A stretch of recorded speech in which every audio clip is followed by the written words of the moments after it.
yes I got a stack now. You know I had to call a play, score a winning touchdown. Can't hear no hating ass nigga in the background. Every time a nigga start hating, wanna act loud. Get the money, make it flip, yes I got a stack now. You know I had to call a play, score a winning touchdown. Can't hear no hating ass nigga in the background. Every time a nigga start hating, wanna act loud.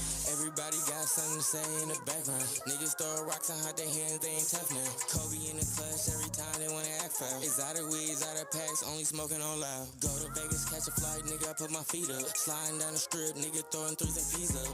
Out with my bitch and she swear I'm doing 3 months. You gotta be this way when you tryna run some ends up. Driving like a storm, had the Charlie burnt the whole clutch. Yellow coupe in the sun, nigga, I'm tryna turn up. Hit her engine growling every corner when I pull up. Slapping Mary Dre in the whip, tryna go down. Get the money, make it flip, yes I got a stack now. You know I had to call a play, score a winning touchdown. Can't hear no hating ass nigga in the background. Every time a nigga start hating, wanna act loud. Get the money, make it flip, yes I got a stack now. You know I had to call a play, score a winning touchdown. Can't hear no hating ass nigga in the background. Every time a nigga start hating, wanna act loud. You a hating ass nigga, why you mad at the bitch? Go outside by the bitch, cause she choosing the shit. Ayy, watch how you choosing the bitch, end up losing the bitch. Now you boo-hooing shit, ayy. Oh, green ass, trick off, crying ass. Where you going off, stalking ass nigga with your talking ass? I'm a walking ass, standing on 10 ass nigga. L's gon' come, count the wins, little nigga. Ayy, yeah, point is, running to the ceiling. Hit the hoe, split the hoe, stay up at your feelings. If you get it, you get it. Dream chasing, I don't want no dealings. Get the money, make it flip, yes I got a stack now. You know I had to call a play, score a winning touchdown. Can't hear no hating ass nigga in the background. Every time a nigga start hating, wanna act loud. Get the money, make it flip, yes I got a stack now. You know I had to call a play, score a winning touchdown. Can't hear no hating ass nigga in the background. Every time a nigga start hating, wanna act loud.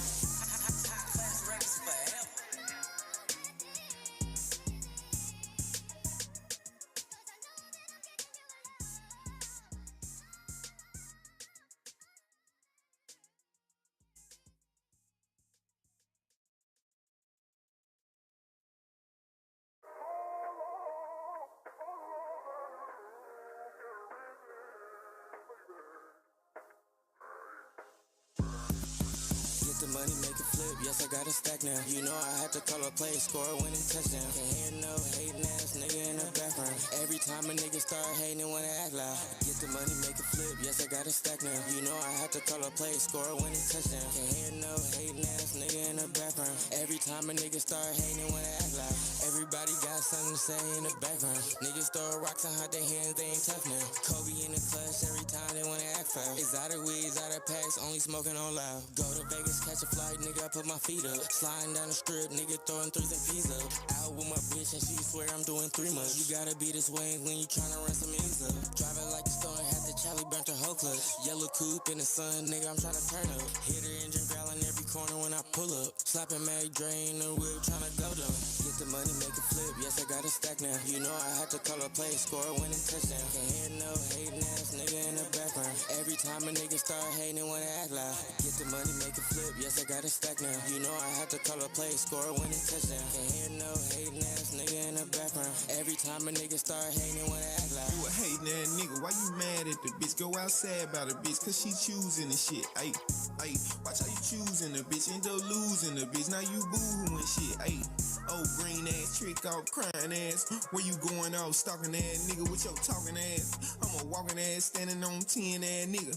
L's gon' come, count the wins, little nigga. Ayy, yeah, point is, running to the ceiling. Hit the hoe, split the hoe, stay up at your feelings. If you get it, you get it. Dream chasing, I don't want no dealings. Get the money, make it flip, yes I got a stack now. You know I had to call a play, score a winning touchdown. Can't hear no hating ass nigga in the background. Every time a nigga start hating, wanna act loud. Get the money, make it flip, yes I got a stack now. You know I had to call a play, score a winning touchdown. Can't hear no hating ass nigga in the background. Every time a nigga start hating, wanna act loud.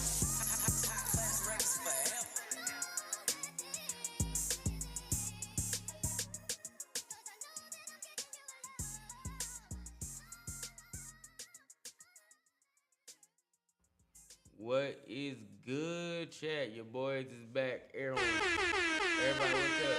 India, what's good? We in this motherfucker, y'all. We back. Your boys is back. We back. We been on a crazy run. You know we can't leave y'all for too long, bro. We back. Let me turn off this damn overlay. Bow. We in this motherfucker. What's good, y'all? We in here now, man. What's good? What's good? We in here about to get started. Fix the vertical. Bow, we in this bitch. Man, hell no. Yeah, shit. Sleep ain't a word in our vocabulary that don't really get used a lot. So, yeah. You see, we got these bags on our eyes. They Louis Vuitton Go Yard down here at this point. How many bags we got? Cause goddamn. But, you feel me? We do it for y'all entertainment, bro. Y'all know y'all like seeing us every night. Because if we didn't do this every night, what would y'all really do?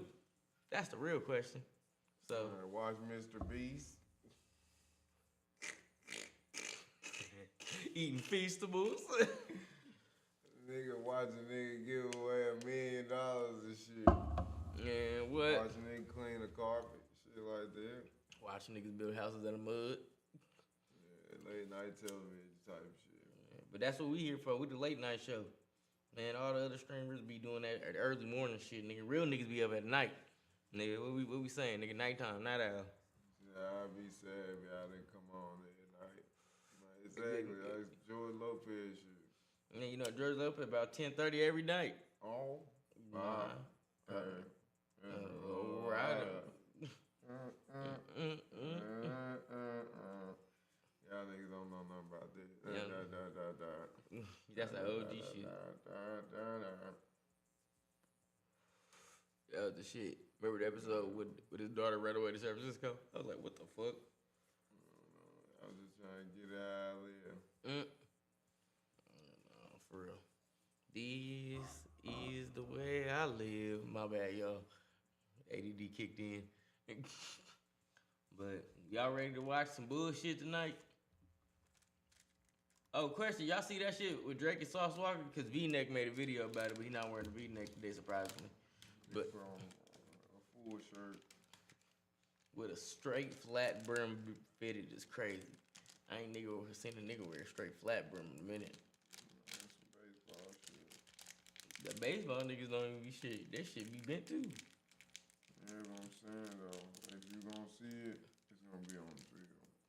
There ain't no casual. Who the fuck walk around casually with that shit that straight? It come like that at the bag, but you know most niggas put their little bend in it or something.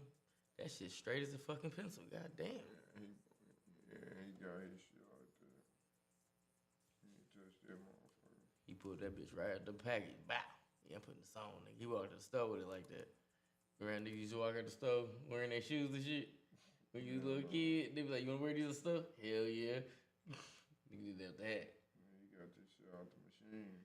Nigga, you can get that motherfucker. You know what, motherfucker? Fuck it. Yeah, this fit Jizzy right. He said, put some slouch in your sock. Nah, I'm gonna wear these to the knees.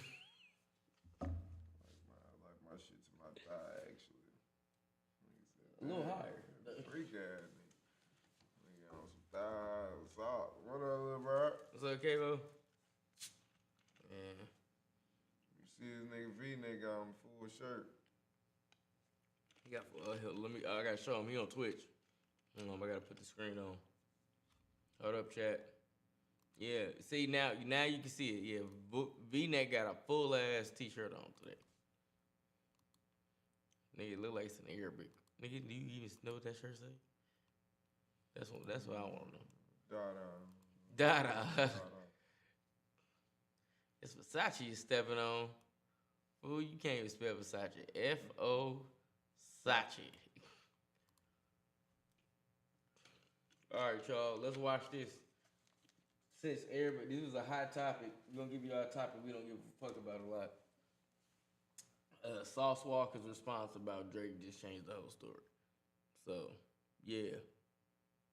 We're gonna get this out the way so we can get to the real shit. It's a warm up. We're gonna watch this shit. Because apparently, somebody mad about that bitch getting fucked. New Monica.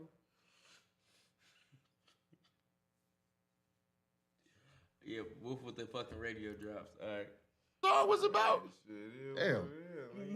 Drake got me thinking if I ever met him, I'ma hit him with them lines. Don't leave your girl around me, true player for real. That's the homie for real. Man, hey Drake, you better find out what I do, bro. Cause guess what? It ain't even about the bitch. It's about the principle. So it was cool before this, but And I got a whole bunch of, if I'm Sauce Walka in this situation, there's a lot of hoes I could have gave you. But this one, but from what he said in his thread, from what I saw, the little glimpse of what I read, he was trying to run a play. And then the play ran him. So, shit like that happen in this profession sometimes. Yeah, that's what I be doing. Because this made Sauce Walka allegedly allergy crash out. Nothing about me with my baby mama or nothing. I'ma handle y'all. It's that simple. I don't know what the consequences is. Why? Yeah, you handle me. You already handle me. So what the fuck does it matter? You already put your hands on me. You already do all that already. So what the fuck does even matter? I got you jumped by my hoes. I will put my hands on you though, but I didn't. He said, actually, nigga, a black hole jumped you. Yeah, because you had me set up. Are you proud of that? Does that make you feel good? I will get you jumped again. I don't give a fuck. Is he really in a bad situation? Because I think this baby mama lived. Did she live with him?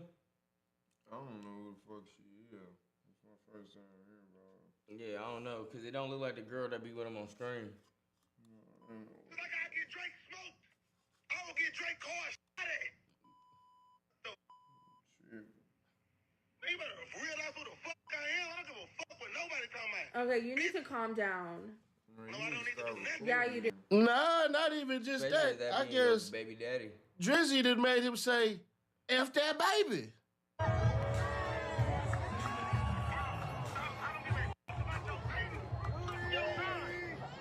Oh. Damn. F that baby. Golly. Damn, All he right. said fuck the baby. Nigga, you heard him. Damn, nigga, fuck the baby. All right. Then the baby mama decides to go and say, oh, he ain't even got it like that because it's a bunch of shit that he can't provide, take care of, and handle.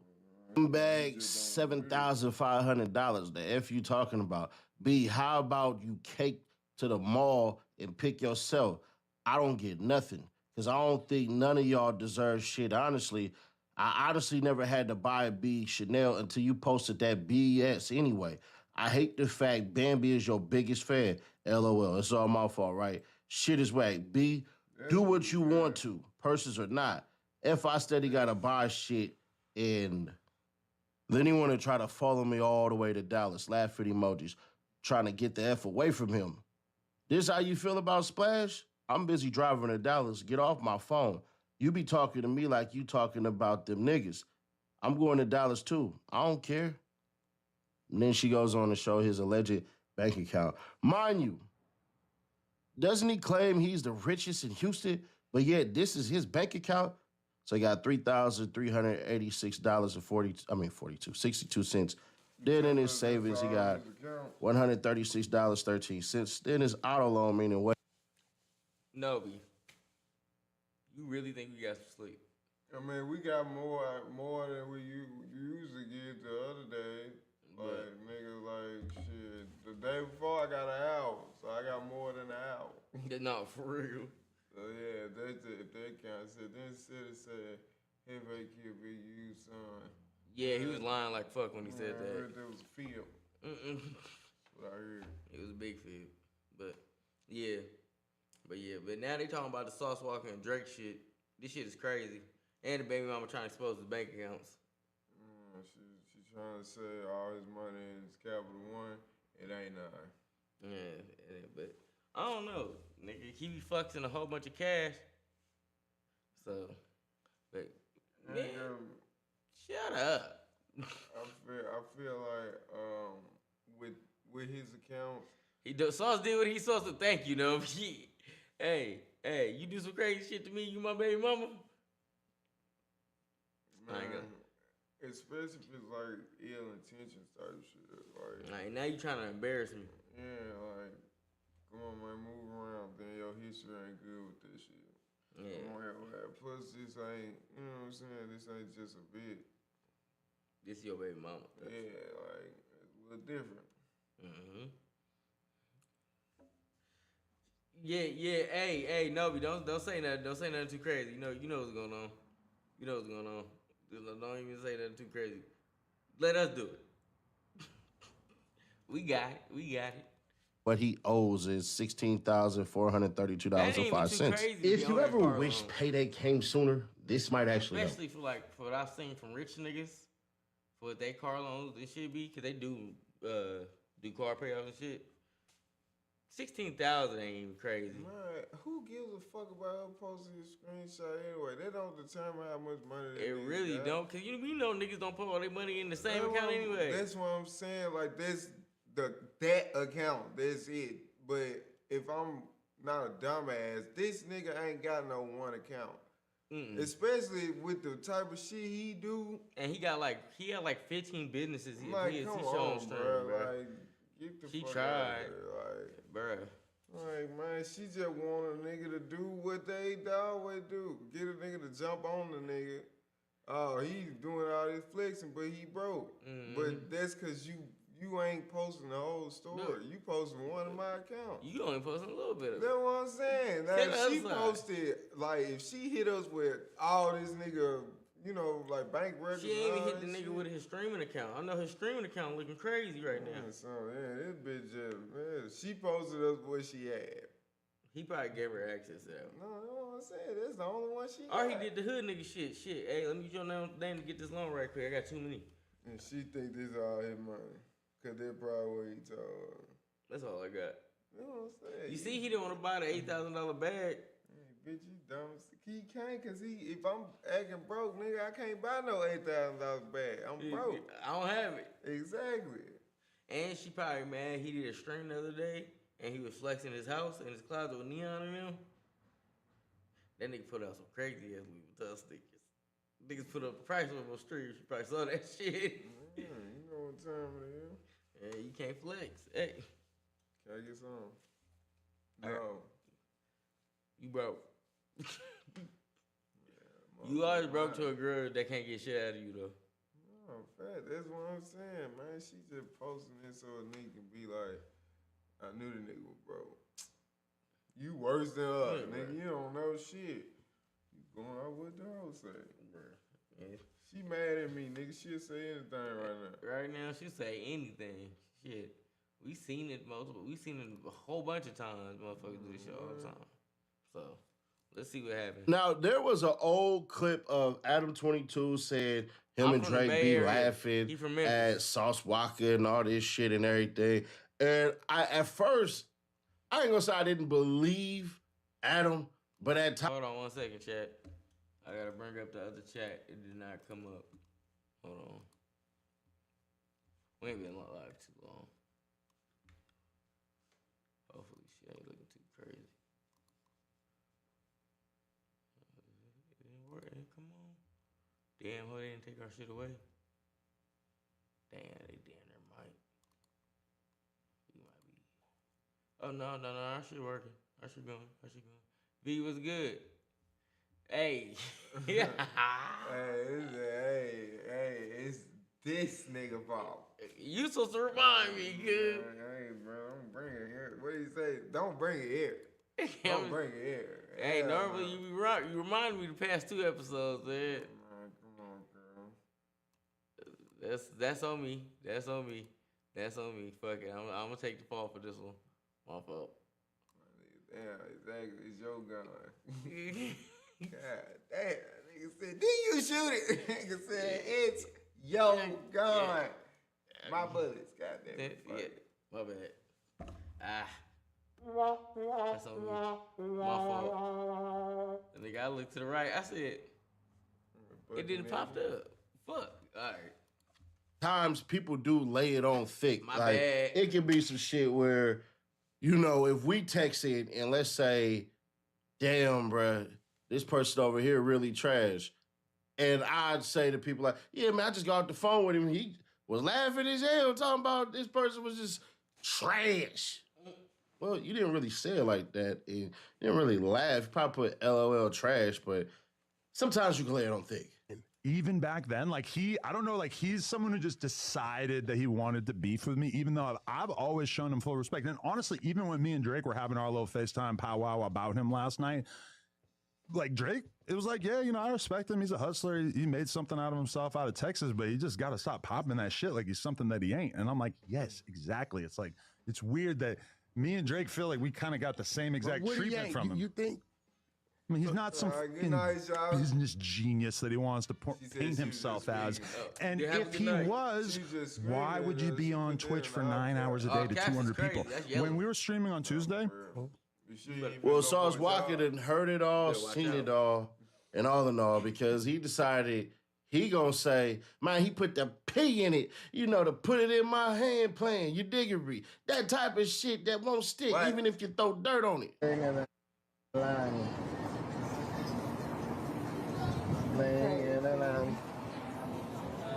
y'all see where I am? When you in the happy place, you just gotta be happy. And you in the happy place. With the pretty face. Yeah. And guess what? That's what y'all want to see on stream. My babies come from here. Yeah. I made babies come out this fine manufacturing goddess right here. Manufacturing? Goddess. Yeah, you bringing new life to the world. So it says, I could have F that bald head in SXW, which is South by Southwest. She was on my D, hoping I holler at her. Cold shoulder that hoe. I don't give a F. I would send that beat to you. I don't care what you talking about. I'm going for Laura. I'ma tell her. Tell Drake, get at me. She already know. I hope you break him, Splash. Need the money. I hope you break her. Splash need that money too. I have no problem using you for what you good at. Wow, let's go on a helicopter ride over Houston. It will be fun. If not, I'll go by myself since you want to be a loser. Never mind, dog. F you. Question, did you ever F Princess at the penthouse Drake got her? Damn. So y'all hitting the same shit?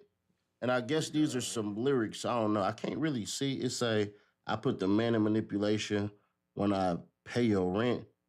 And let me see. I got to get a little closer to this. And that is an obligation to our attachment. Then I sprinkle in a little Mercedes and fashion. If that's not enough for you, well, what they say? If that's not enough for you, well, baby, go back then. You effing dude at the spot that I just got for you. Mr. Jesus. Marvelous was good. Yeah, I'm not reading that part right there. man? Y'all can do whatever the hell y'all want to do with that one right there. And I guess this is more lyric. She go on to say, baby daddy, is you cool? You want your bag? I'm going to need some birthday stuff immediately when I land back in Houston, please. I ain't gonna lie. These receipts is pretty good, though, player. Can't argue with that. Done just that easy. See you soon. Enjoy. He say, I'm about to tell Drake thank you. He's showing the cars. So you telling me Drake basically paid for all this shit, brother? I'm pimping dumbass Kylie. Just gave me $16K yesterday. On God. Yep. I gave you $40K, and all you did was drop me off at home after. Never, ever got me roses in your life. I gave them both roses on the same night. What's wrong with that? I've given you way more than $16K. The F you stalking for, LOL. I could have F'd that bald head how in South by Southwest. She was on my dick, hoping I holler at her. Cold shoulder that hoe. I don't give a F. I would send that beat to you. I don't care what you talking about. I'm going for Laura. I'm going to tell her. Tell Drake, get at me. She already know. I hope you break him, Splash. Need the money. I hope you break her. Splash need that money too.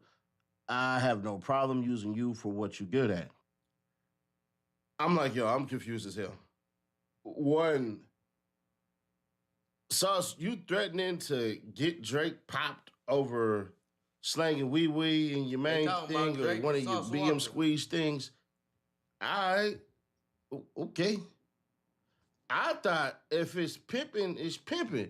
I thought if it's extra player, it's extra player with no extra layers, meaning you ain't supposed to chase, you supposed to replace.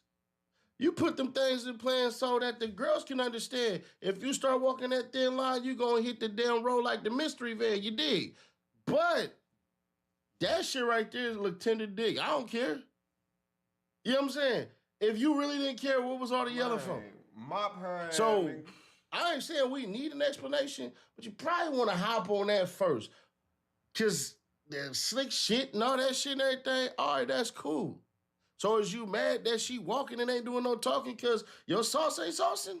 Is this what we are? Because it still seemed tenderish. It's Drake. It is what it is. Drake, the $400 million rapper who, shit, looking like his next deal gonna be worth the B. So I'm trying to understand, why are you so hostile if you really don't care? Now, let me be completely fair. Baby mamas can cause some shit. They can piss you off. They can hit you in spaces and places where you didn't even know it existed because they are hell of a fighter when it comes with words. They just know how to press buttons and buttons get pressed and that's all that. So I can't automatically be like, yeah, bro, you probably should calm down on that one. Can't even do that to you because that'd be lame as hell. So I'm not even going to, quote unquote, spill that bullshit on you. But what I will say is this. Bruh, that shit look weak. That shit look weak. Now, Sauce might say, well, shit, you know, I'm defending my own. I'm defending my honor. Niggas be saying shit about me. I can't say nothing back. All right.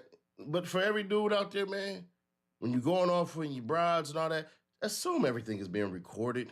Assume everything could be exploited on the internet to make you look stupid or to blackmail you. Just assume these things. The way you talk, the way you speak, the way you do all of this shit, man, just assume all of these things. Because at the end of the day, Sauce, you got handed an L, bro. It don't matter about none of that other stuff. None of that stuff matter. You can play it how you want to play it. That's cool. But you still slight weight went out like a tenderoni. Sorry, homie. So, I get it, all right, bro. You doing your thing and all that shit, but end of the day, if Drake hit your baby mama, you supposed to send her and get her the hell away from you. Once she violate, that's that. Now, if you saying all this shit, oh, I sent her to go get the bread and all that, that's fine, but it still doesn't change the fact on how you reacted. A smooth criminal ain't gonna say shit. He just gonna play it just like this. All right, do your step. Because I'm for surely getting a track meet behind mine. So, nah, I'm not sold, bro. I'm not sold. Normally, for the most part, about 80% of this shit that I say about Sauce Walka be on the positive. I typically go with what he doing and all that. It'd be a couple little critiques, but this one right here, and don't get on here, you're shitty ass, you're just a Drake fan. You're gonna defend. No.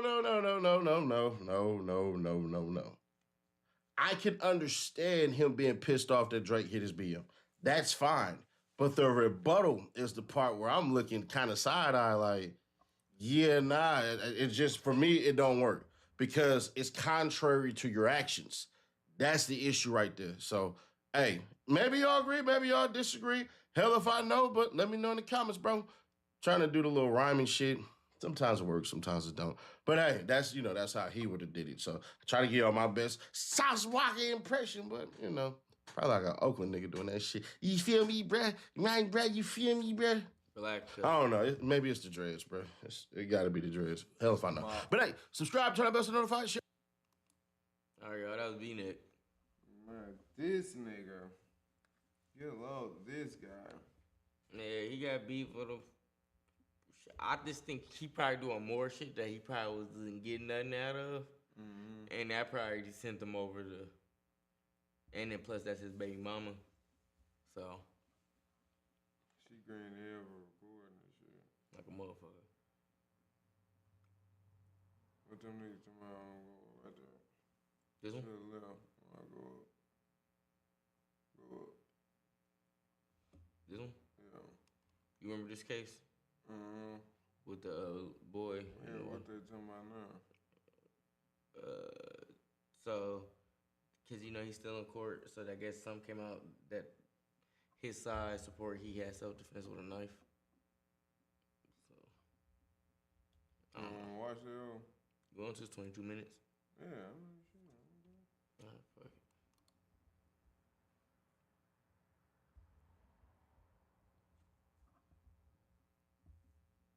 Trial has started for Carmelo Anthony, the teen accused of stabbing the other teen at a high school track meet.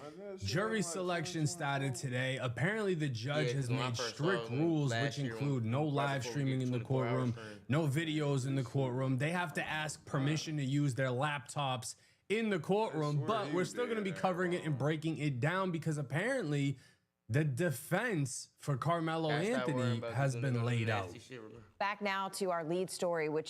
And niggas just gotta stop fucking with bitches that's willing. You gotta just know, if she's willing to be a hoe for you, there's anything that's possible, bro. Anything goes at that point.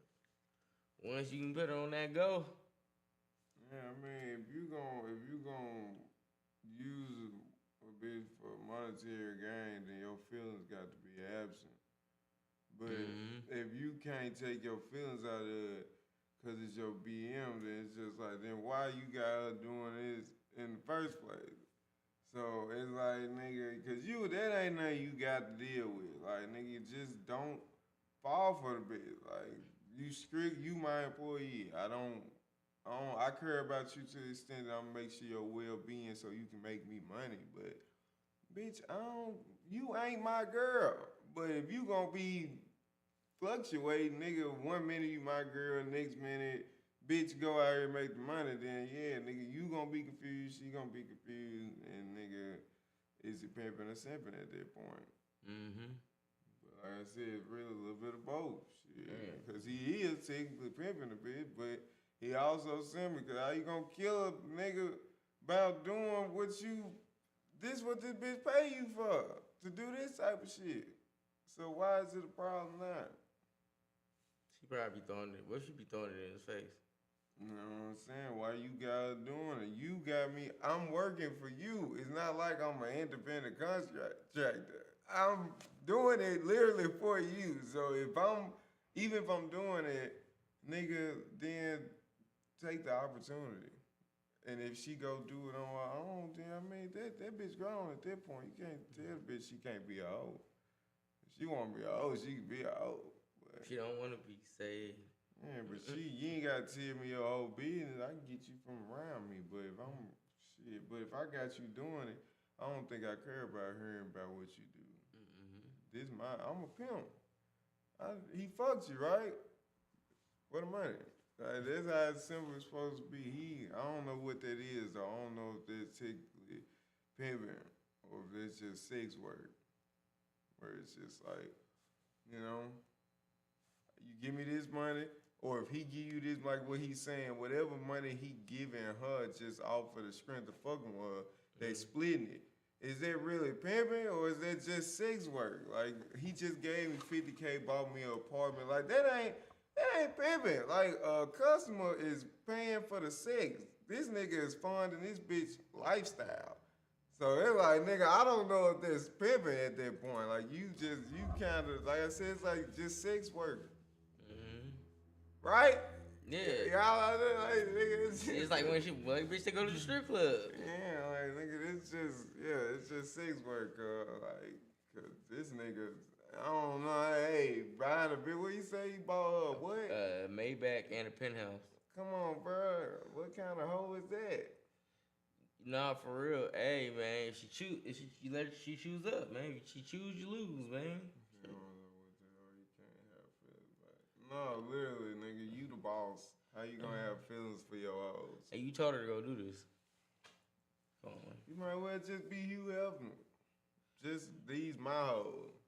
But I mean, y'all can fuck around, but not really like that.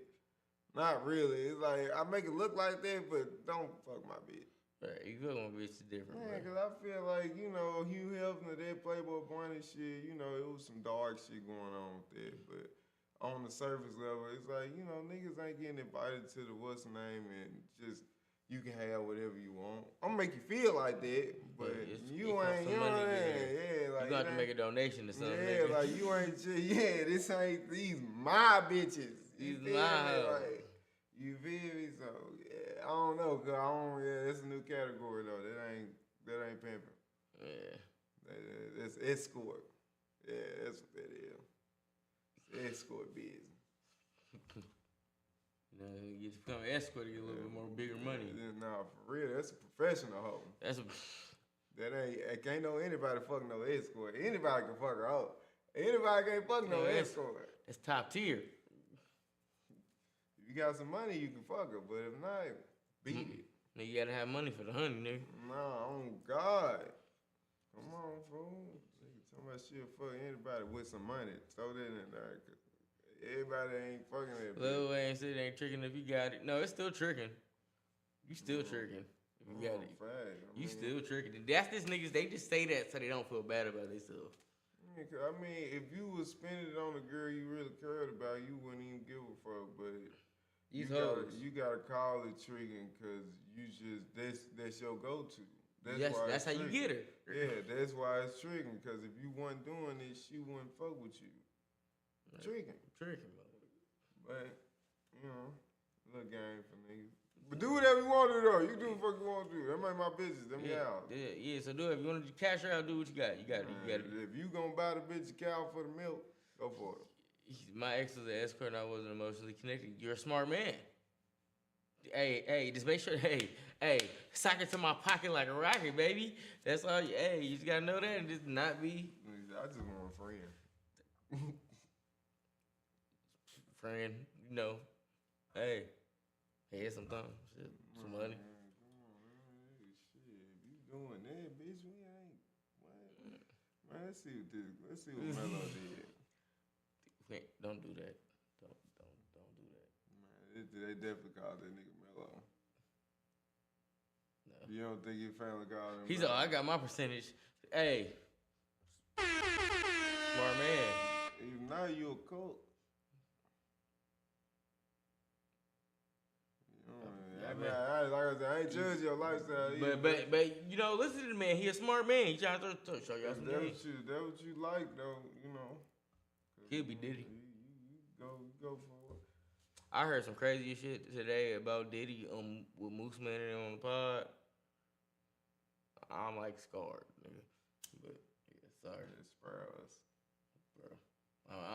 I'm just letting you know this. If you see any clips from that, just kind of stay away from 2 days. Yeah, you'll see it. He got a green hoodie on. Stay away. Jury selection beginning in just a few hours in the trial of a North Texas teen accused of stabbing and killing a student athlete. 19-year-old Carmelo Anthony. He say nigga now. Bro, get the fuck out of here. Shout out to Moose Man. Hey, we saw that Dr. Umar repost. You still ain't giving it to him. Man, charged with the murder man of. Don't even want no shit like that. You better not. He's like, man, yes. So I've been waiting for it. Hey, bro, what the fuck? Relax, nigga. I was fooling y'all.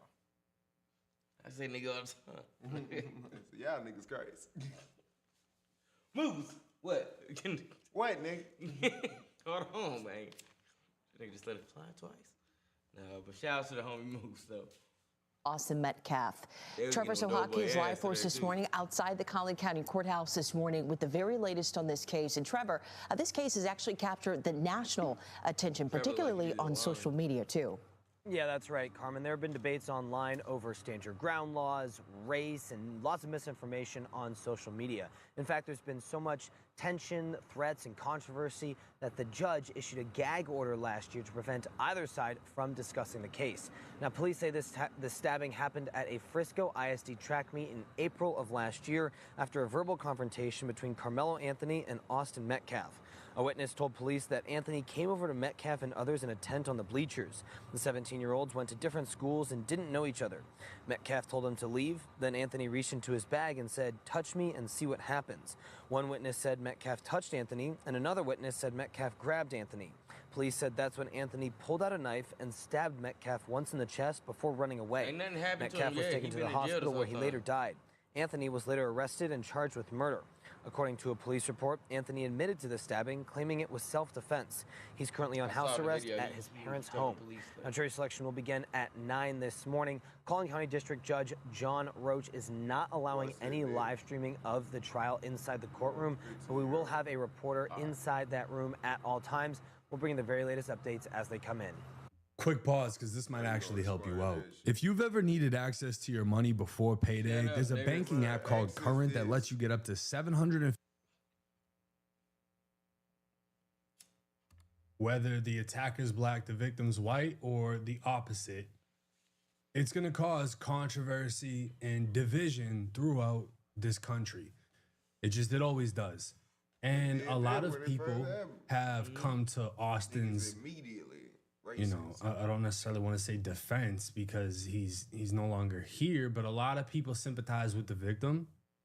And a lot of other people sympathize with Carmelo, saying this was actually self-defense. Now, I covered this case a year ago, and I titled it The Case of Carmelo Anthony, Lies, Race, and Deceit. And we'll just play a little bit of this just to show y'all what it was then. There's no self-defense, because if you are afraid the day before where you have to take a weapon to school, why not notify your parents? You getting ready to run track with other kids and you got a knife on you. No, man, you got to go to jail. And I'll say this, normally at school, the responsibility of defense does not fall on you. That's why schools have school resource officers. And again, bringing a weapon into school, if this was a valid argument, then kids would be able to bring guns to school because, hey, I'm in fear that the school might get shot up at some point. Talking about he had a knife. You damn right. If you a black man living in America, you better be walking around with a talking about he had a knife. You got white boys riding around with guns and y'all crying about a knife. The hard part that cost me is I lost my son, and his brother was holding him, trying to hold the blood in, and he passed. My son watched his brother die in his arms. I need a break.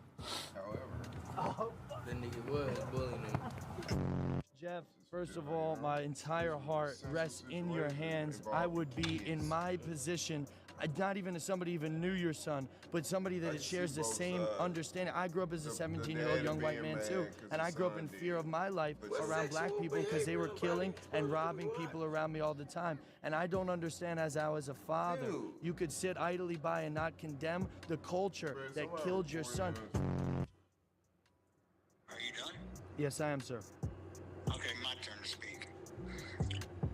You are part of the problem, my friend. So clearly, y'all can see the division in this case, right? You have Dr. Umar saying any young black teen should be carrying a knife to school because there's white boys riding around with guns. And then you're going to have Jake Lang saying black kids are the ones doing the most murders and using the most illegal guns. I mean, they just came out with something, I think it was in Maryland, where they're banning Glocks because Glocks, you know, they take, you know, you get a little switch, you put it on the back of a Glock and it fires automatically. And Glock switches aren't really popular in gun shops and this and that because the vast majority of Americans cannot own a machine gun. Glock switches are popular in drill culture where everyone's talking about shooting switches, and it's like you don't really see a lot of white kids in drill. So the thing is, you have race baiters on each side of this situation. And what it needs to get brought back to is not everyone in their fucking opinion and feeling valid that their opinion is correct. It's the fact that two teens got into a confrontation. One lost his life. Now, again, Dr. Umar says white boys are riding around with guns. This is Austin and his brother, and they have clearly hunting rifles. And this is a common thing for white boys to do in Texas. And then pictures like this hit the internet of Carmelo Anthony. And, bro, they tried to blow this out of proportion. First off, this was a BB gun, and he's with a whole bunch of other white kids in this party. This, what teenager hasn't taken a picture like this before? You got a lot of grown men that still take pictures throwing up the middle finger. So they try to make this kid seem like he was thug nasty, as if he wasn't at a track meeting because he also ran track. They try to make the other kid seem like he was the best kid in the school, you know, whatever. And that's why everyone just started doing the whole race bait shit. And again, social media was able to portray this however they wanted to based on the bias of the person posting. And obviously things heated up even more when a GoFundMe raised $500,000. And it wasn't just the amount of money, it was what the donators were saying. Keep doing what you do, young man. You are an anti-bullying hero, a scholar, and a gentleman. While Black Excellence would comment nothing, just donating again, the more these hateful whites show their insecurities and fragilities of losing dominance. Sending love, light, and justice to King Carmelo, speaking full exoneration over your name. And then things heated up even more when Carmelo went in front of a black judge who reduced his $1 million or a little bit more than $1 million bond down to just 200 and something thousand, and he went home on house arrest for murder. But nobody would race bait this case more than Minister Dominique Alexander, I think his name is, who, when Austin's father showed up to meet the family of Carmelo, more or less just to say, look, I forgive your son, Dominique basically got him kicked out of the event. He got the victim's father kicked out of the event. Austin's father, Jeff, has been making headlines himself as he attempted to make peace with his son's killer's family and pray together at a press conference held for Carmelo. Instead, he was escorted out by police, with Carmelo's family apparently uninterested in making amends. What we seen at the beginning of this press conference, the father being at this press conference, these are my words. Don't quote anybody. Is a disrespect to the dignity of his son. That was disrespectful and just shows you all the character. Now, these are Carmelo's parents. They look presentable, they look well dressed, but this fake fucking MLK right here is a whole bunch of bullshit. Because this man who calls himself a minister and an activist and all this other extra shit, looking at his criminal record, he has felony injury to a child, forging a check, leading police on a high-speed chase, stealing a car, falsely claiming a car was stolen, offensive physical contact, probation violations, felony theft, felony assault causing serious bodily harm, misdemeanor assault, continuous violence against family, theft, making a false police report, evading arrest. And if you don't believe me, I even have the official report from when he beat I believe 2-year-old baby. The baby was in the intensive care unit when he was examined by the doctor. The baby had a subdural hemorrhage, blood around the brain, between the halves of his brain and at the sac of the brain. He also has retinal hemorrhages in both eyes, which is bleeding in the eyes.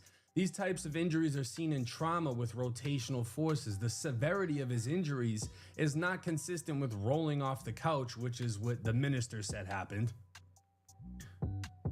The injuries are acute and likely occurred around the time that complainants started to have symptoms like being unresponsive. Without more adequate history of trauma, complainants' injuries are more consistent with abusive head trauma and child abuse. The child was 2 years old at the time of this offense. So this guy became a fucking activist when he was the one actively beating kids, beating women, committing crimes, this and that. And of course, he's just gonna blame it on the fact that he's black. He never actually did any of this shit in his mind, I'm sure. But in reality, on paper, this is the type of piece of shit he is. So he is trying to represent Carmelo Anthony, which set off a chain reaction of people reacting even worse to this. And of course, he tries to take advantage of the Carmelo Anthony case, represent Carmelo and their family, when in reality, he's a piece of shit. Profile Dallas civil rights activist Dominique Alexander being accused of domestic violence. Yeah, Alexander has a history of violence. Fox 4's Ashley Perez joins us live, the very latest on these charges. Ashley.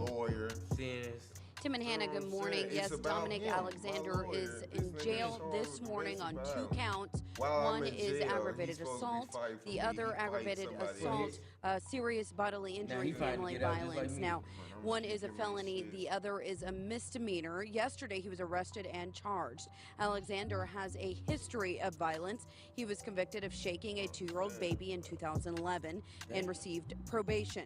He was arrested in 2016 for violating that probation.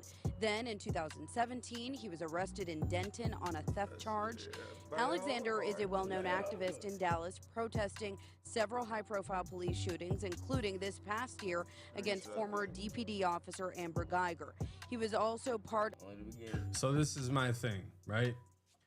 He beats women and kids. He doesn't have a male victim in any of his cases from what I've read.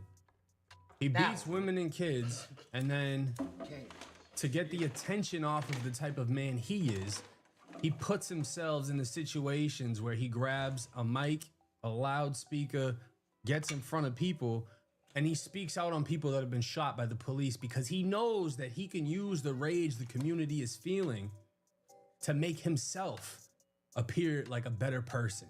Oh, I'm doing this for the community. I'm doing this for the community. Meanwhile, he's causing hell in his own household. So there are many reasons why this case has reached the level of publicity that it has. A lot of the people involved have their own ulterior motives. A lot of people are using this to just spew their own racist or prejudiced views against each other. Again, another situation causing division, but apparently a possible defense method has been released that Carmelo may be using in an attempt to beat this case. Attorneys for the Texas teenager accused of fatally stabbing a 17-year-old at a track meet are likely to focus on the size difference between the two during his murder trial. Carmelo Anthony, 19, was charged with murder after Austin Metcalf bled out in his twin brother's arms during a track meet at a stadium in Frisco, Texas. Anthony and Metcalf, both 17 at the time, had gotten into a confrontation during a rain delay at the sporting event after Metcalf called out Anthony for standing under a tent that did not belong to his school.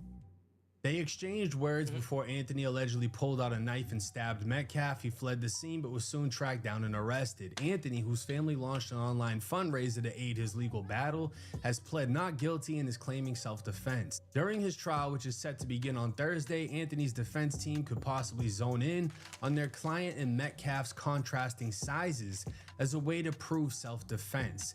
Anthony is 5'9" and weighs 130 pounds, according to the arrest report, while Metcalf, who played football, was 6 foot. Nah, for probation, we gotta stop that shit. It's $350 a day to house inmates. So why are we keeping these types behind bars? Yeah, if you didn't do nothing that's crazy violent and you don't have a history of like violent ass shit, I feel like there's another way to lock you up like a cage animal. Cause they not trying to reform you. It's just like, nigga, we trying to get free labor and punish you at this point. Yeah, definitely for first-time offenders, if you can afford your bond, you can bond out. I should get a bond that I could afford anyway, unless like I did some shit like a series of murders or something. But like even if I kill somebody, I should get an affordable bond as a first offense. As y'all trying to figure out if I'm guilty or not. I'm just charged. I'm just getting charged with it right now, but I may not be the one. I ain't got no history of this. Y'all trying to figure it out, so I should be able to be home on house arrest until y'all figure it out. As of now, y'all don't know if I did it or not. Man, like mandatory for first-time offenders. Like you definitely should, cause you have no way to prove that I will or will not do this again because I don't have a history. So you should give me grace on the fact that you can't decide and just be like, house arrest. Fuck it. But nigga, this is pending, but I'm gonna let you be at the crib. Cool. And if I do something while I'm at the crib, then that's Come get me, shit. No, literally, like it's a win-win. Like it ain't no like if I'm innocent. Cool, go find you more likely found the real nigga. Cool. But if I did do it, or if I'm just a guilty motherfucker anyway, breaking the rules, I'm gonna be right back. Yeah, come get me. Y'all niggas good. So that should definitely be a thing. I don't know why it's not like that's insane. I understand them not being able to afford their bond, but it's certain people that just, no bond just cause, somebody died. A crazy way.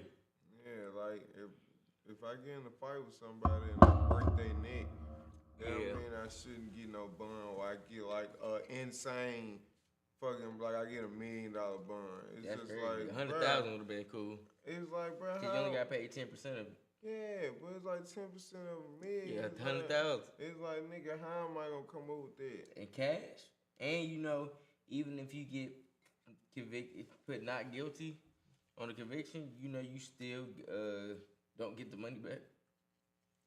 No, nigga, once it's paid, it's paid. That's their money. You paid for what it was. You was in jail. You was in jail and you wanted to come out early. You could have just stayed in jail until we figured it out. But since you wanted to come out early, it costed you this much. And now you innocent. Cool. We figured that out in 3 months. You could have did 3 months. And then you was out same day, same week we arrested you. That ain't my problem. So I mean, you know how that shit go. Like, nigga, it is what it is. And too, I feel like they probably would give more people house arrest, but a lot of people would be running when they get put on house arrest. That's because a lot of the people that be in them situations, like, it's not common that an everyday person accidentally kills somebody. Yeah. Like, that's not a thing.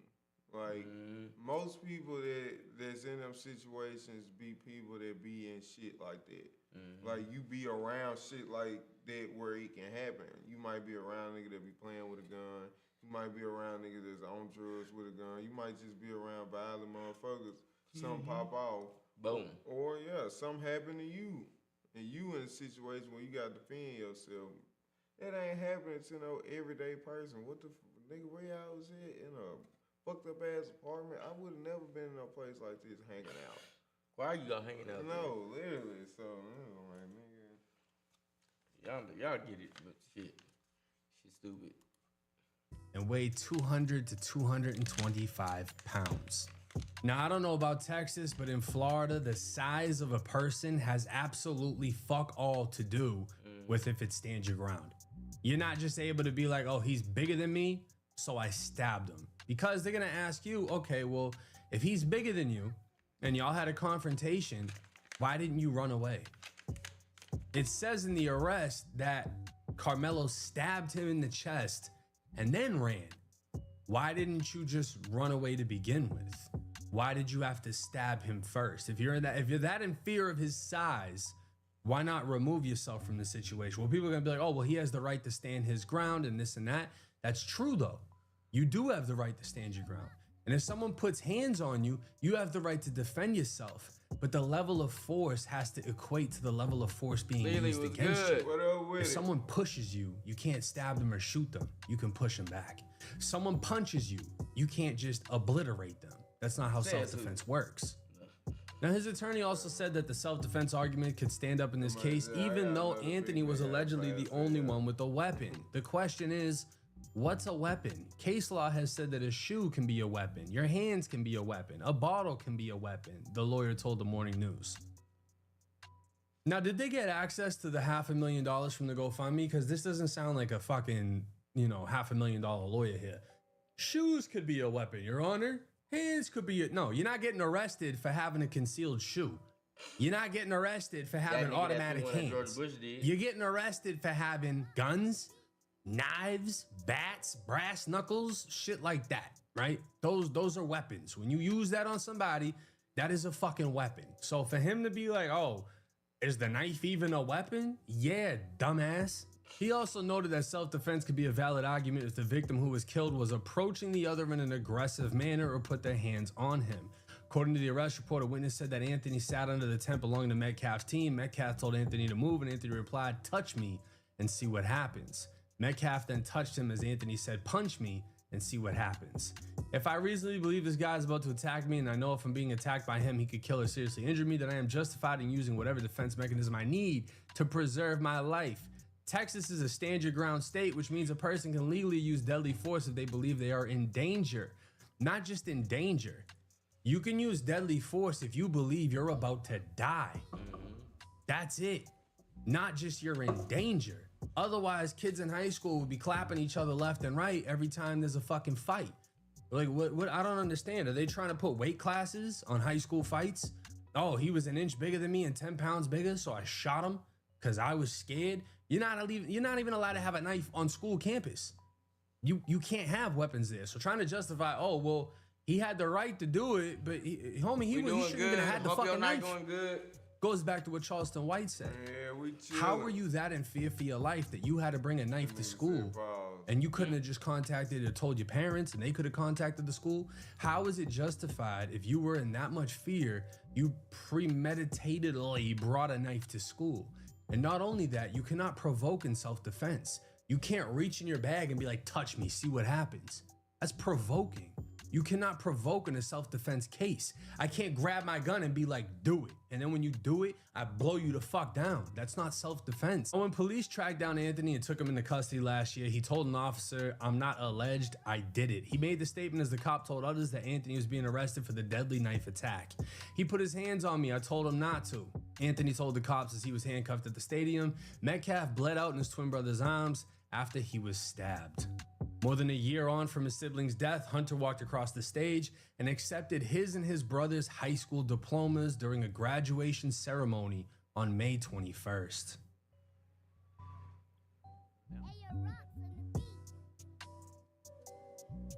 Hunter Metcalf will accept the posthumous diploma in honor of his brother, Austin Metcalf. Now, I want to immediately point this out. Black woman here, there's another black girl here, there's a black guy here, there's a black employee here. Watch this. Diploma in honor of his brother, Austin Metcalf. Look at how many black people are clapping and supporting him on the behalf of his brother. This girl right here, she's happy. He shouted out for him. He was clapping. They're all black.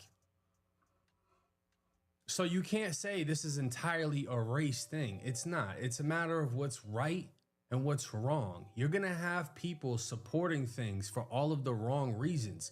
You're gonna have people who, if he deserved it or didn't, automatically support or denounce him based off of his race. That is the problem here, because clearly in this crowd, you can see a group of people who are clearly black supporting him for taking that diploma on his brother's behalf.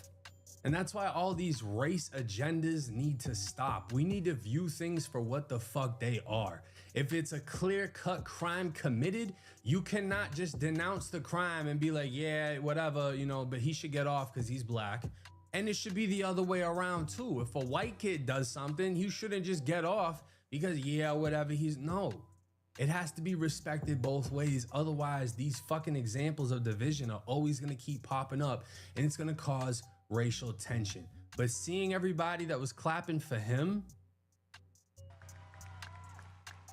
that's a beautiful moment. And it just goes to show you that no, everything in this world isn't as black and white as we think it is. Hey. You do have people that hey, wrong. I was feeling the same way. I was like, bro, they on TV at a public graduation.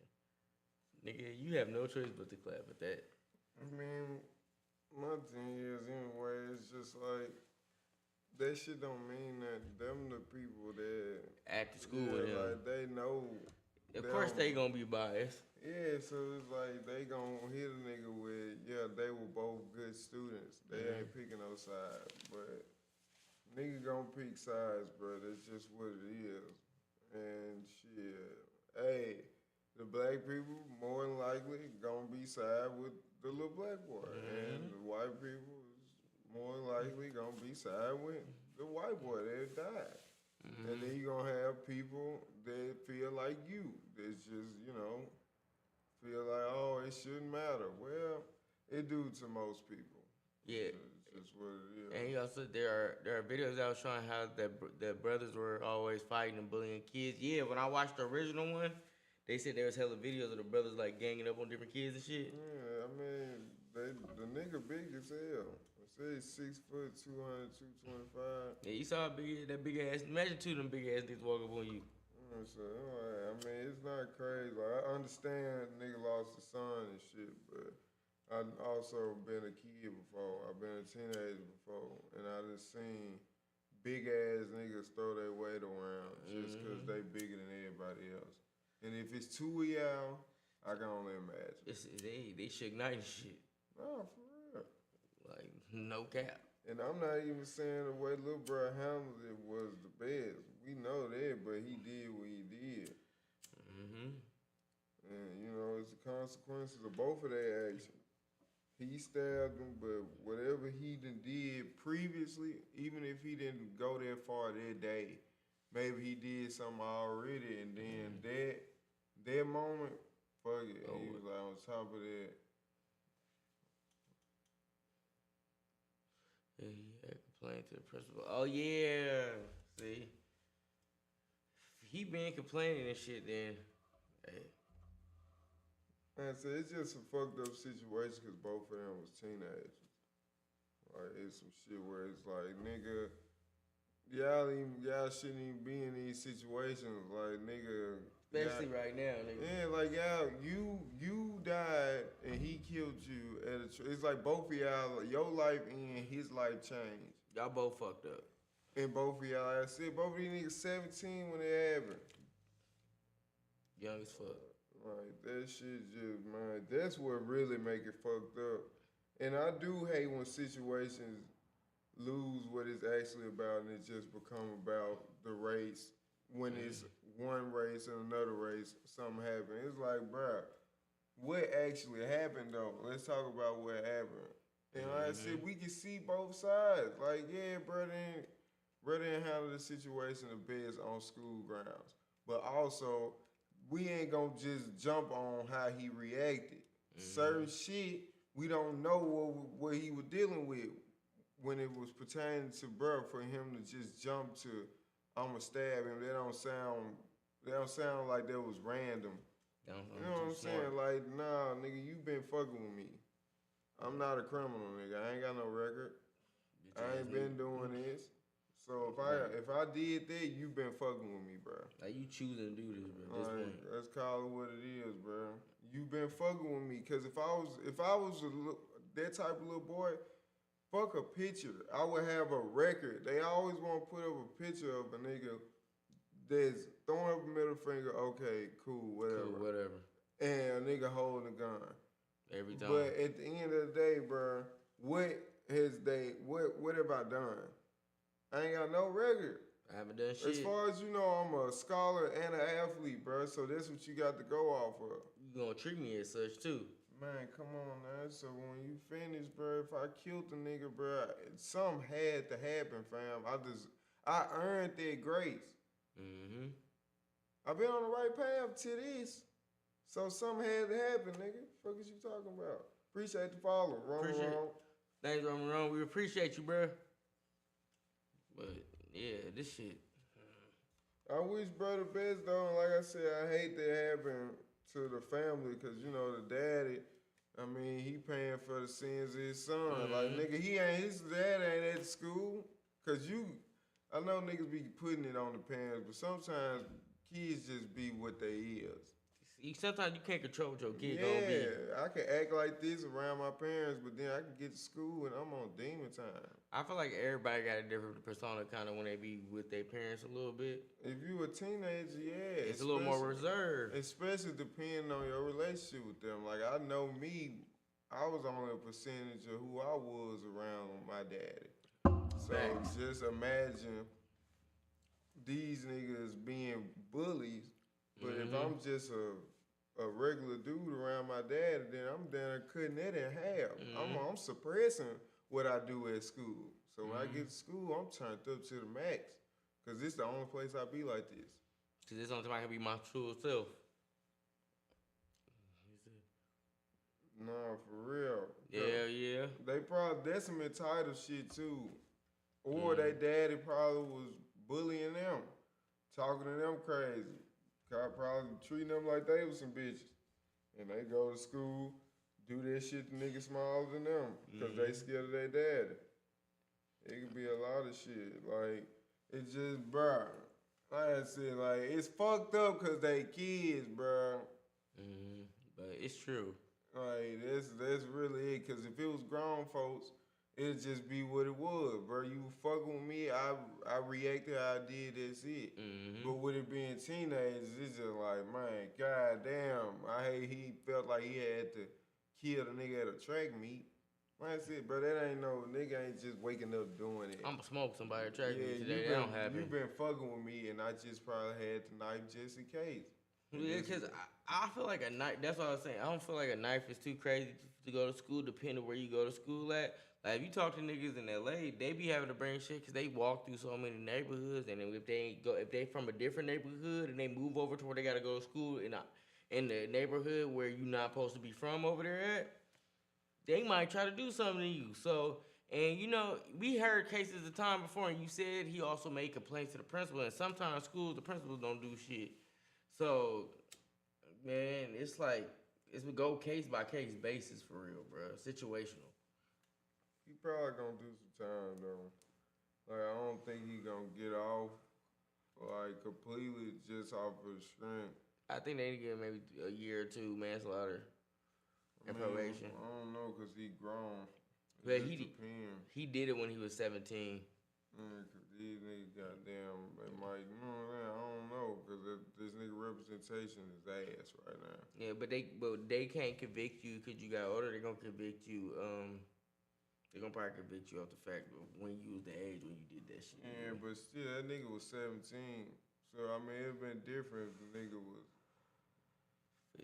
a few years younger, but 17, nigga, they'll charge nigga 16, because with murder, they'll charge nigga 16 as an adult, so 17. The nigga that killed Pop Smoke, he was 16. He got out at 23, 22. They give him their juvenile life. Yeah. Yeah, but you could be 16, 17, still get it. It just depends on how y'all play it. Yeah, or how it's played. This nigga keep the representation he got now. He get max time in one. Yeah, this nigga's going to jail. Kurt's going to jail. But if he get good representation, he gonna be straight. Hopefully. But with that nigga, he going to jail. Yeah, chat, bruh. He's gonna be locked up. At least 2.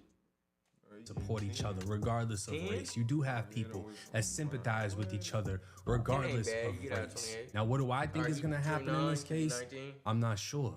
I know I'm going to be covering it. Do I think it was self-defense for him to do that?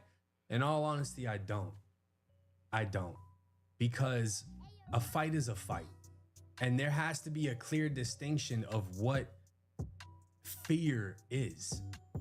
Because the softest kid in school, he's scared every day. He's scared of everything, you know? So if you just walk up and push that kid, that doesn't give him the right to kill you. Again, self-defense, you have to be under the impression that you're about to die or suffer serious harm. That's the reality of it. And not for nothing, yeah, you can stand your ground. You don't have to run away, but sometimes the best thing to do is move and get the fuck back if you know you're about to get smashed. So it's like, if Carmelo felt like he wasn't going to be able to beat this dude during a fight, whatever the situation is, does that give him a right to stab him? He wasn't getting beat to death. He never got punched. And he went in his bag and said, touch me and see what happens. For that, I don't think that's self-defense. But we're just going to have to wait and see how this case plays out. Let me know y'all's thoughts and comments in the comment section. Hopefully we don't have a whole bunch of keyboard warriors in the comments going back and forth on a bunch. All right, I don't care about the keyboard warriors. But yeah. Yeah, this case is kind of tricky, bro. I ain't gonna lie. I'm not gonna lie. Yeah, that's what's going to get him, though. The witness saying he said that. Then it's a whole different thing now. Yeah, because when they go to court and they testify, and like, yeah, over with. I heard him say, blah, blah, blah. Touch me and see what happens. They fuck up everything. Now it's over with. It's like, damn, I can't. It's like I said, you can put your lawyer in a situation where it's like, damn, nigga, how I'm playing self-defense when you said that, and it's a nigga that can confirm you said that. Damn. It came out of your mouth, nigga. Yeah, you going to jail. I can't defend that. That's fucked up. I wish you wouldn't have said that. I really wish you wouldn't have said that. Yeah, so he probably gonna do some time. I don't know how long, but he doing some time for sure, especially if that witness, you know what I'm saying, follow through with the case and do all that shit. Yeah, they need them to come testify to that. It's over. Especially they tell them to take the stand. Yeah, because if they going self-defense, then there's an automatic win for them if they use that card. It's like, how's it self-defense when this nigga pretty much, it was premeditated. I know exactly what I'm gonna do if you do something to me. Over it. Yeah. Over it. Yeah. Fucked. Damn, little dude. You probably really, you know what I'm saying? You know, probably really going through it, bro. But it's like, damn. If you probably would have just, you better off just kind of doing it. Instead of saying something, you get your case fought. But hey, having that argument beforehand, man, you could just dip. If you on the wrong 10, fuck dude, fuck you and walk out. He follow you, whatever happened then. But it sound like, man, you like, man, fuck dude. You touched me, your shit going down. And he touched you and shit went down. That's what happened. I can't tell you if you was wrong or not. He said, so what that mean? He told dude, and he went with his move, his fault. Nah, I feel that, but it's just in the court, in the eyes of the law, it ain't gonna work like that. Especially if they had that argument right before. Just cause his defense is self-defense. And by the law, what he did wasn't self-defense, it was premeditated. Cause you know exactly what you gonna do if a motherfucker fuck with you, and you letting them know that. You like, nigga, do something to me, I'ma do something to you. But you do something fatal. Now, if you would've just beat the nigga ass, it's just what it is. But you kill him, you change the whole situation, cause it's like, nigga, you could've walked away. But like I said, if you beat the nigga ass, you can walk away after that. If you kill a nigga, you can't just leave. Stuck. Like, I mean, he ran, but they got his ass. They went and found him. So I'm like, man, nah, that. I feel you. Don't get me wrong, but Lil bro going to jail just off the screen. A witness heard him say that shit. They gonna just take that one witness and be like, fuck it. I mean, it was two witnesses, but it was one that said exactly what he said, but it was another witness that was right there too. Plus, brother. So, man, come on. Out of pocket. Yeah, come on, Carl. Man, what the fuck this freaky frog doing in the woods? With a 15. It's a camp counselor too, I'm already knowing. Camp counselor is weird. There you go, that nigga look like he trying to be part of NSYNC or something. Don't ever trust an old ass counselor that look like that, nigga. That nigga look mean. I ain't gonna lie, cuz. You trust him with your kids? Man, fuck no. That nigga look like he do something strange. I don't know, Shaq. I ain't fucking with dude.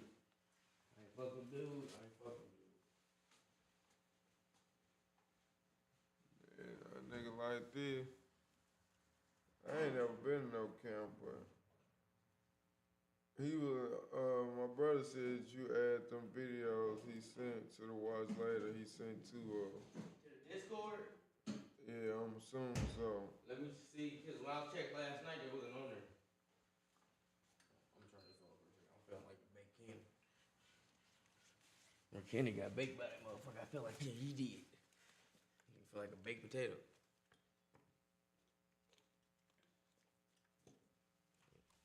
Y'all better check the Discord.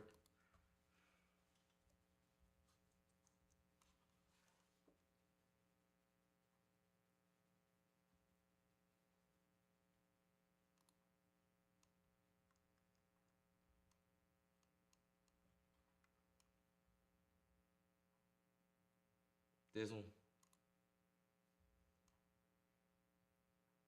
Oh, the essay shit. You wanna watch this one right now? No, not before the one you already clicked on. Alright, we'll watch that next then. Alright, y'all, we got EW body cam. Parents find counselor hiding in woods with 15-year-old.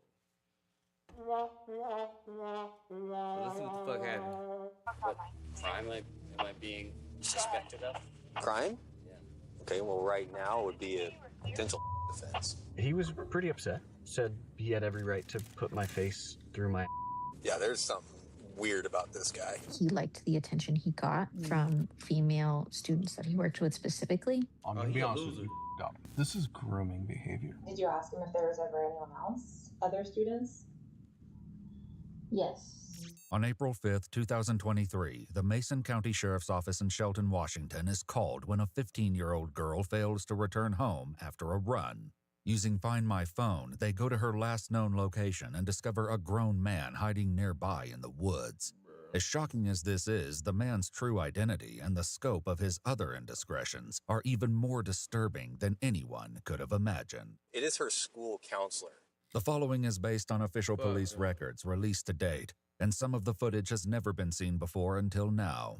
When her daughter didn't come home after a run, the 15-year-old's mother and stepfather trace her location on Find My Phone to a road near their house, arriving just in time to see the teen walk out of the woods. They soon realize that a man is hiding somewhere deeper in the trees.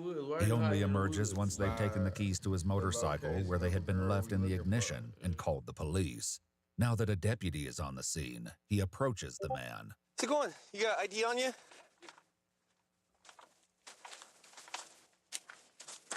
Is there any reason that a school counselor is meeting with a 15-year-old girl outside of school up in the middle of the woods? I have reason, yeah. Okay. It's not what they suspected to be. Okay, well, here's the deal. I've been doing this job for 7 years, and you hiding in the woods tells me otherwise. So... Now we put it on the grill. You don't? You really don't think that it's unprofessional that you're up here in the woods with a 15-year-old girl? I would say that I crossed the line professionally. I would say it's not what I think you're insinuating it to be. Okay. The deputy returns to his vehicle, relaying the information he's uncovered so far. So this 15-year-old girl was up here in booty shorts, and parents came up, found a street bike near where her location was showing. She came out of the woods and some male had ran off and hid in the woods. It's West Govey. It was initially called in as a welfare, that they were worried about the daughter. The reason was they came up here and found a bike, and then a male had ran into the woods. Daughter's wearing booty shorts. The male finally came out. It is her school counselor. He is 29 years old. It's Samuel Caffey. They've been thinking something was kind of weird between the interactions between him and their daughter. They said he finally came out of the woods after they were up here for quite a while. He came walking back out to his street bike here. The girl's parents told the deputy that they had waited for about an hour for Sam to finally emerge from the woods. Her mother had first become uncomfortable with her daughter's relationship with her school counselor in mid-December 2022. She was missing a significant amount of class time and spending it in Sam's office. The first week of January, she went to the school to address her concerns, only to discover that her daughter was with him in his office at that very moment. At the scene, the deputy speaks with the teen's mother and stepdad to establish more of the story about how they ended up here today. Your daughter's just hanging out in the back of the car? Yeah, I'm going to kind of go keep an eye on her. I don't believe there's anything she has that she can, like, herself with, but she's said it multiple times because she didn't want us to find out who she was in the woods with. And we said, hey, if he's an 18-year-old boy, we'll be gladly give him his keys to his car back and we'll leave. When you got here, where did they go? When I pulled in, walking, and I said, well, whose bike is this? And she said, oh, I don't know. But then she went and took her phone off of it, and I said, well, you know whose bike it is, like whose house, whose property is this? What are you doing? Who are you with? And like, they wouldn't show themselves. They were hiding in the woods. And I thought I was going to come up here. Maybe she got hit by a car. You know, who knows? Somebody pick her up. I'm freaking out. Like, she's not picking up. Her phone's not even moving.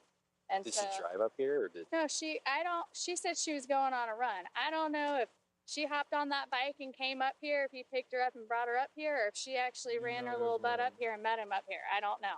Though they wouldn't discover this just yet, right before the deputy arrived, the 15-year-old messaged Sam on Snapchat, writing, "They took your keys and got your license plate, and I don't know what to do."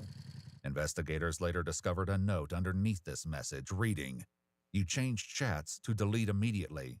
The other messages exchanged between Sam and the student would paint a horrifying picture. I know I'm being asked to stay, right? I guess I wasn't directly being asked to stay, but I know you have my ID and my key. Yep. You're not going nowhere. Sure. Sure. There's 2 detectives on their way up here. They're going to be coming up to talk to you. Motorcycle jacket. Sit down. So just hang tight over next to your bike. They're going to be here soon. And the detective sergeant is nigga look like you belong as the main villain in the anime. the school to find out as to why you're up here with a 15-year-old girl hiding in the woods. So you can go ahead and wait over next to your bike. One last question, if I may. Mm-hmm. What crime am I being suspected of? Crime? Okay, well, right now it would be a potential offense. No way. I would be sad. And what evidence to put me other than just the circumstances? So okay, let me, before you turn to try to YouTube lawyer it up, let me inform you right now, based on reasonable suspicion, which is Terry v. Ohio, I can reasonably detain you for the time being for an investigation. You were up here, you're 29 years old, you were a school counselor, you were up here with a 15-year-old girl that is wearing very short shorts. She was hiding from her parents. She came walking out, most likely from the back of the bushes, wherever you guys were. Her phone was sitting on your bike. You were hiding in the woods for almost an hour. So, based on that information, at this time, I am telling you, you are not free to go. Yes. Okay. Wait next to your bike. Hey, Jeff. Yeah, there's something weird about this guy.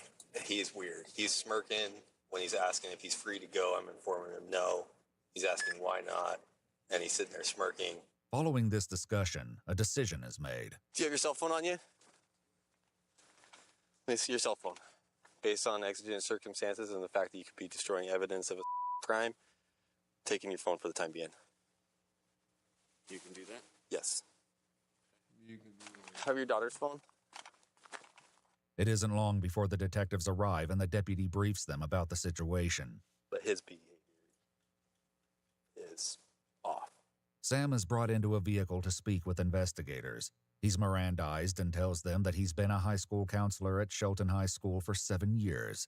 He works specifically with the freshmen, overseeing about 400 students. Because of my age, demeanor, I'm the softest landing, meaning I'm the most approachable. I come from a place of really, soft-heartedness. They were like, you should be the freshman guy. So I usually pick a handful of kids that I really deeply invest in. Sam explains that the 15-year-old girl is one of those students. So what brings you then to where we're at here? Yeah.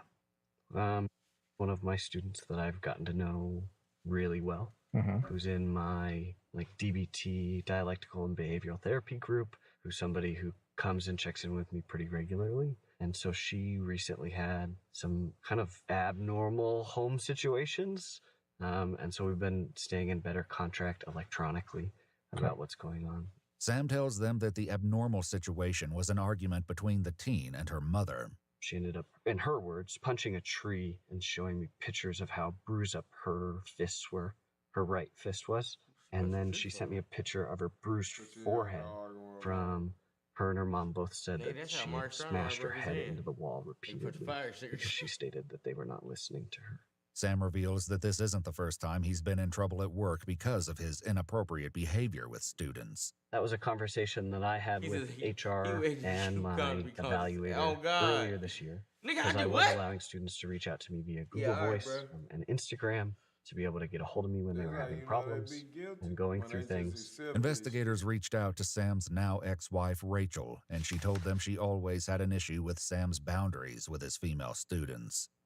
In an EWU exclusive interview, Rachel discussed a particular incident between Sam and a different student than the one he was caught with. But she had said a few inappropriate comments, and I had come back with, hey, that makes me uncomfortable. That should make you uncomfortable. Why haven't you said anything? Because letting it slide communicates that you like that attention from her, and she should be, assigned to someone else, and he didn't do it. He would have a game theory over Discord late at night. So it was, I think it was late Friday nights or something. But sometimes he would be up until midnight. I get wanting to do this thing with your students, but that's pretty late. So there was one parent that had agreed initially, and then at one point they said, yeah, I don't feel comfortable with this anymore. Mr. Caffey dropped an F-bomb, and it sounded like they were talking more as friends than as a counselor. And I was willing to submit records of all the text message exchanges to try to state it, that there was no malfeasance here. And that's not what they were looking for. They just needed to document that they had that conversation, and they reviewed what grooming policy looked like as well as electronic communication. And they had asked me to cease electronic communication with students, or else further disciplinary actions would happen. And I did that with some students, but not all students. Okay. And that's kind of what led me to these circumstances here. In her interview, Rachel shared that even Sam's own friends had noticed something was off. One of them had said that they always got a weird feeling that he liked the attention he got from female students that he worked with specifically. So let's talk about these circumstances here. What's going on here today? Yeah. I talk pretty regularly. This is a massive understatement, as will soon become clear. Sam reveals that he mostly communicated with the student over Snapchat, but also spoke on Instagram. After the fight with her mom, Sam claims the student said she wanted to talk to him. I feel like he was kind of like wanted to be like a white knight and just kind of like save them all, was kind of the impression for a while. Yeah. I suggested that I come out and check in with her, and I initiated that. Okay. So why the personal check-in when you guys had clearly been communicating via social media? It's different face-to-face. Okay. How did you know where to pick her up? Because I have access to her address, and I had... Via the school's database? Okay. Is that something you're supposed to use for off-duty purposes? No. According to the school's IT department, the last time Sam accessed the school's student database was back in March, meaning that he hadn't recently looked up her address. Tell me about what happened when you showed up. She said that she was going to go on a run and that she was going to meet me at her mailboxes. Okay. And so I drove and sat and saw her run by the mailboxes, and she saw me, and she ran up to me. And then she was worried, and we were worried that Mom would come by the driveway and see us, and she was worried about that. So she hopped on the back, and we puttered up here. Okay. We pulled off. And then we stood and we talked. Sam claims that they were only speaking for 10 minutes when the girl's mother and stepdad arrived. However, the fact that she was gone long enough for them to become concerned puts this statement in doubt. And so I stepped forward and hopped into the bushes. Why'd you do that? 1, Mom wasn't aware that we were up here. 2, my fear was I've already had a conversation with my district and my HR around student contact, and that this clearly put my job at risk. At any time did you come out and say, hey, it's me? No. Yeah, that's exactly what I did. How far into the conversation was that? He had shot his personal weapon into the air twice. What do you mean personal weapon? He had a firearm, and so he shot his firearm twice on 2 different occasions. That had to be disconcerting. Definitely was. Was he saying anything when he did that? Yelled out, she's 15. According to police documents, they found casings on the ground near the mother and stepdad's vehicle. It was soon after this that Sam finally came out of the woods. I just said, hey, it's me. Let me explain myself. Did he? A little bit. He was pretty upset. Said he had every right to put my face through my... The teen's mother and stepdad revealed that this wasn't the first shocking incident involving Sam. On January 22nd, 2023, a few months earlier, they had taken their daughter snowboarding and Sam seemed to show up randomly and attach himself to their group. He made 3 passes down the mountain with them. The stepdad said that he wouldn't let the girl out of his sight during this incident, but saw that at one point the 15-year-old noticed she lost her nose ring, and Sam took out his earring and gave it to her to wear. He also took a video of her snowboarding on his phone. Are you required to be licensed to be a school counselor? I have a certificate. Okay. That's probably in jeopardy because of this contact, which tells me that there's something profoundly different about this contact and this relationship if you have a with the video student, you want that us to you're react willing to, to put all that away on the reaction tab and paste the jeopardize video all of right that. there. That's all Why we her? really need. Why are you And risking for certain everything updates. for her? And we send the links for the shirts. I don't think it's just, like, I think if you look at who I choose to invest in, like, I work this job with my heart on my sleeve all the time. Okay. And so, yeah, especially through the last couple months of this year, like, I've maybe overstretched in my professional boundaries, but in a place of, like, I know what I'm doing is supporting kids. I thought having a familiar, comfortable face that she trusted to tell her that it was going to be okay was helpful. Okay. Because I'm going to tell you exactly what this looks like and exactly what it smells like, and I think exactly what it is. Okay? This is grooming behavior. Okay? And as a counselor, I know damn good and well you know exactly what that is. Okay? Soon after detectives arrived, the 15-year-old girl was transported to the hospital due to the threats she had made. She was then enrolled into a long-term psychiatric treatment facility, and according to police documents, she was extremely affected by what had transpired between her and Sam. She couldn't talk about it without having an emotional breakdown. However, she would eventually speak, revealing that the worst details are yet to come. I'm going to be honest with you, you up. Okay? You know that. Yeah. You crossed about every ethical boundary that exists. Professionally, yeah. Absolutely. I don't think it's for altruistic reasons, okay? I think that your relationship with this student in particular has crossed over from being a counselor-student relationship to a relationship between a man and a woman, okay? I think at this point, I would like a lawyer in order to further have this conversation. Okay. That is your right. After refusing to speak, Sam was eventually released and allowed to leave without charges. However, the investigation continued. Rachel, who had no idea where Sam had been or that he had been meeting a student, became an unlikely wealth of information. The detective was essentially like, if you want to be done, you can be done. But if you want to see if you can get any information to help our case as well, and you're like, willing to do that, then that would be great. And I was completely done before then, but it was kind of like I'm going to manipulate the manipulator a little bit to get information from him. After talking with Sam, Rachel spoke with a detective. I let him stay with me that night because I was worried about him. Did he make statements? Oh, yeah. That night he did? Yeah. There was something that night. And then reading the report, because I got the report already, and I read it. It's just kind of like, wow, he did completely manipulate her too. Being like, if this got out, I'd myself. According to police documents, not only had Sam told the student his plan if they ever got caught, but there had been a time when he thought they'd been caught, and he almost attempted to carry out his plan. In her interview, Rachel explains that earlier that year she and Sam had experienced problems and separated before reconciling. During the separation, they had dated other people and later discussed those relationships when they got back together. He told me he had gone on a few dates. You asked for them to say something. He's younger than me. You asked him, man, nigga. That things had just gotten romantic with someone around Valentine's. What Rachel hadn't known at the time was that Sam had been referring to the student. Since her phone had been seized by police, they discovered that the 15-year-old had written messages to Sam in her Notes app. One message seems to confirm this date of Valentine's Day and reads, "I already had thought about us being each other's Valentines because we were super flirty. Then you started hinting to me that you might be getting me something, so I wrote that note and made you that bracelet. So I'm always with you." She goes on to say that never in a million years would I think that this is what was going to happen. Based on the note, the student would have just turned 15 a month prior.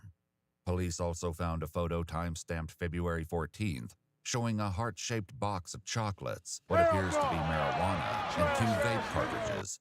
It was revealed that Sam also bought her a pink sweatshirt, an anime keychain, a stuffed animal, a book, and a hair treatment. Sam also kept her vape pen in his office so she could use it at school and not get caught. Later, he had told me that he had kissed someone on Valentine's Day. The student eventually began speaking with a new counselor who told detectives she and Sam would meet on the school campus and go into a closet. In fact, they had also met up at the same location where they were eventually caught on several other occasions.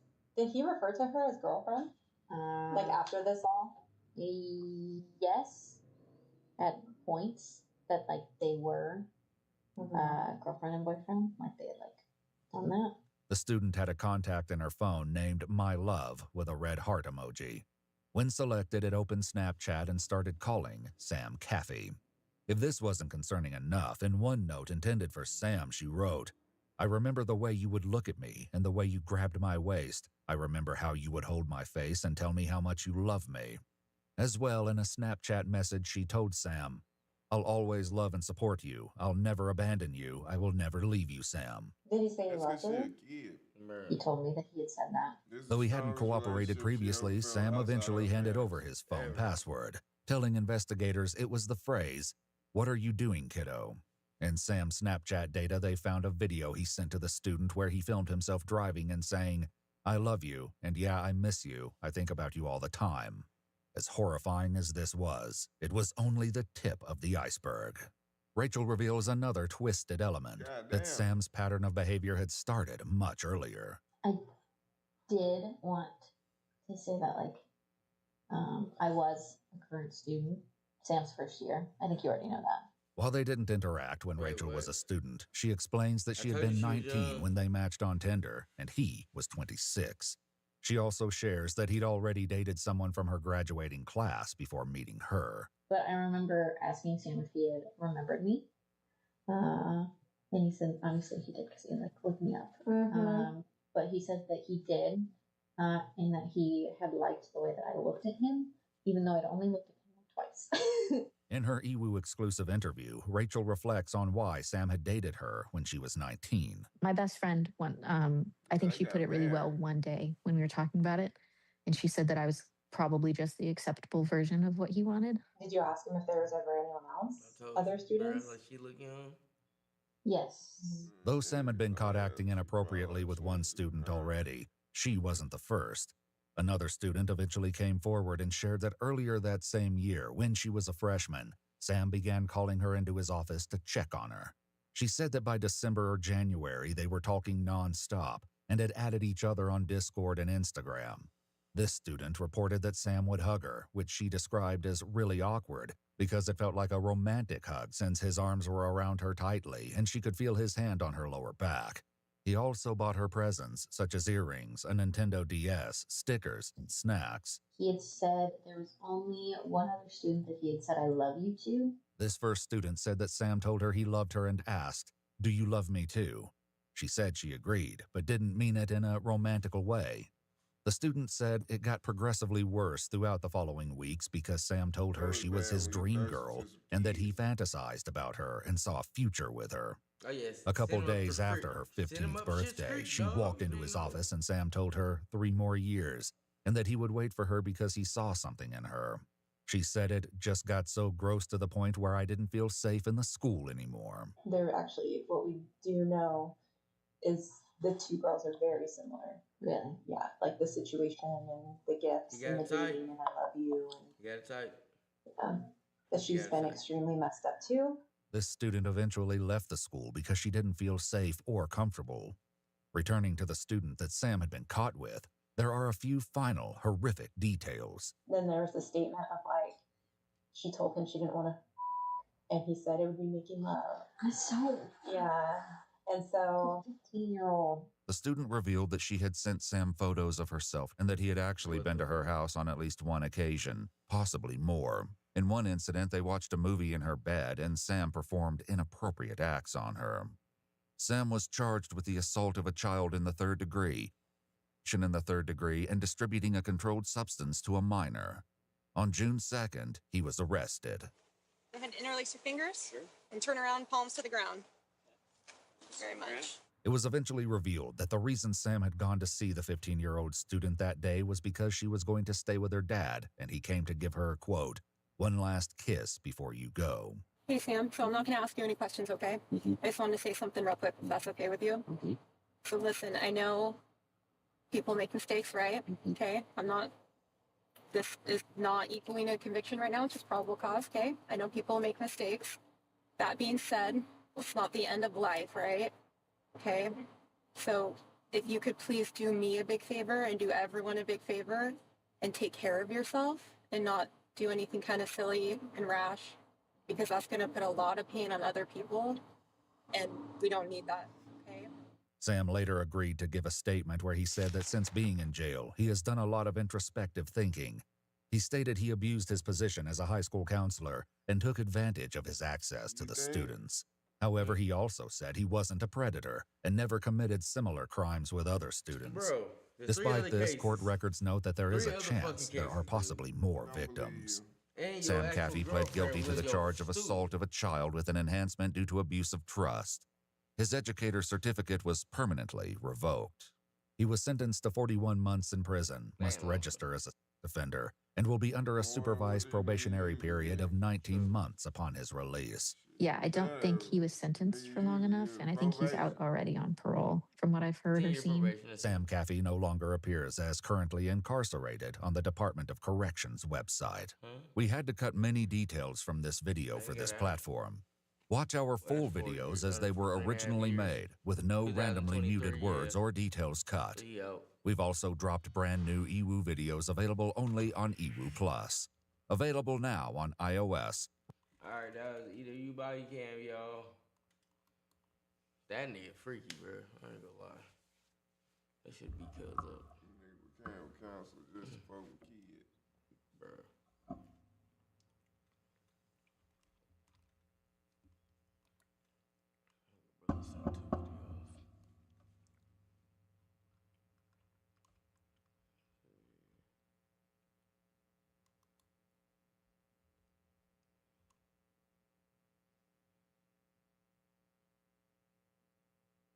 Which one you wanna watch?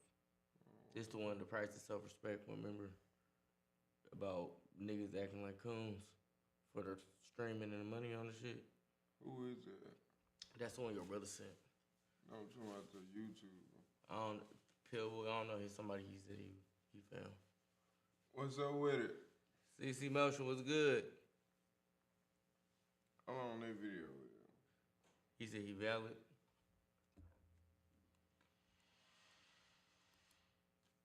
That the win. Ruckus, how could you possibly... Let me see if I gotta go stink me there, nigga. You know, how long? Damn, it's an hour? Oh, no. It's a 2 and 4 hour stream video. Man, it killed the time. Should've watched that shit first. I lose the hour shit.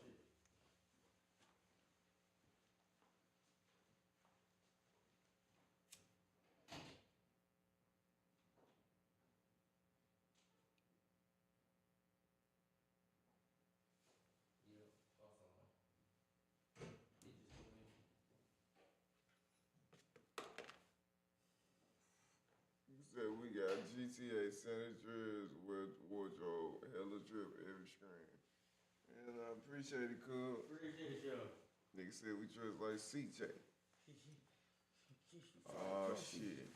Here we go again. Follow the damn car, CJ. Yeah. I'm gonna say that video. I wanna watch that, but an hour is kind of long. So all you had to do is follow the damn train, CJ.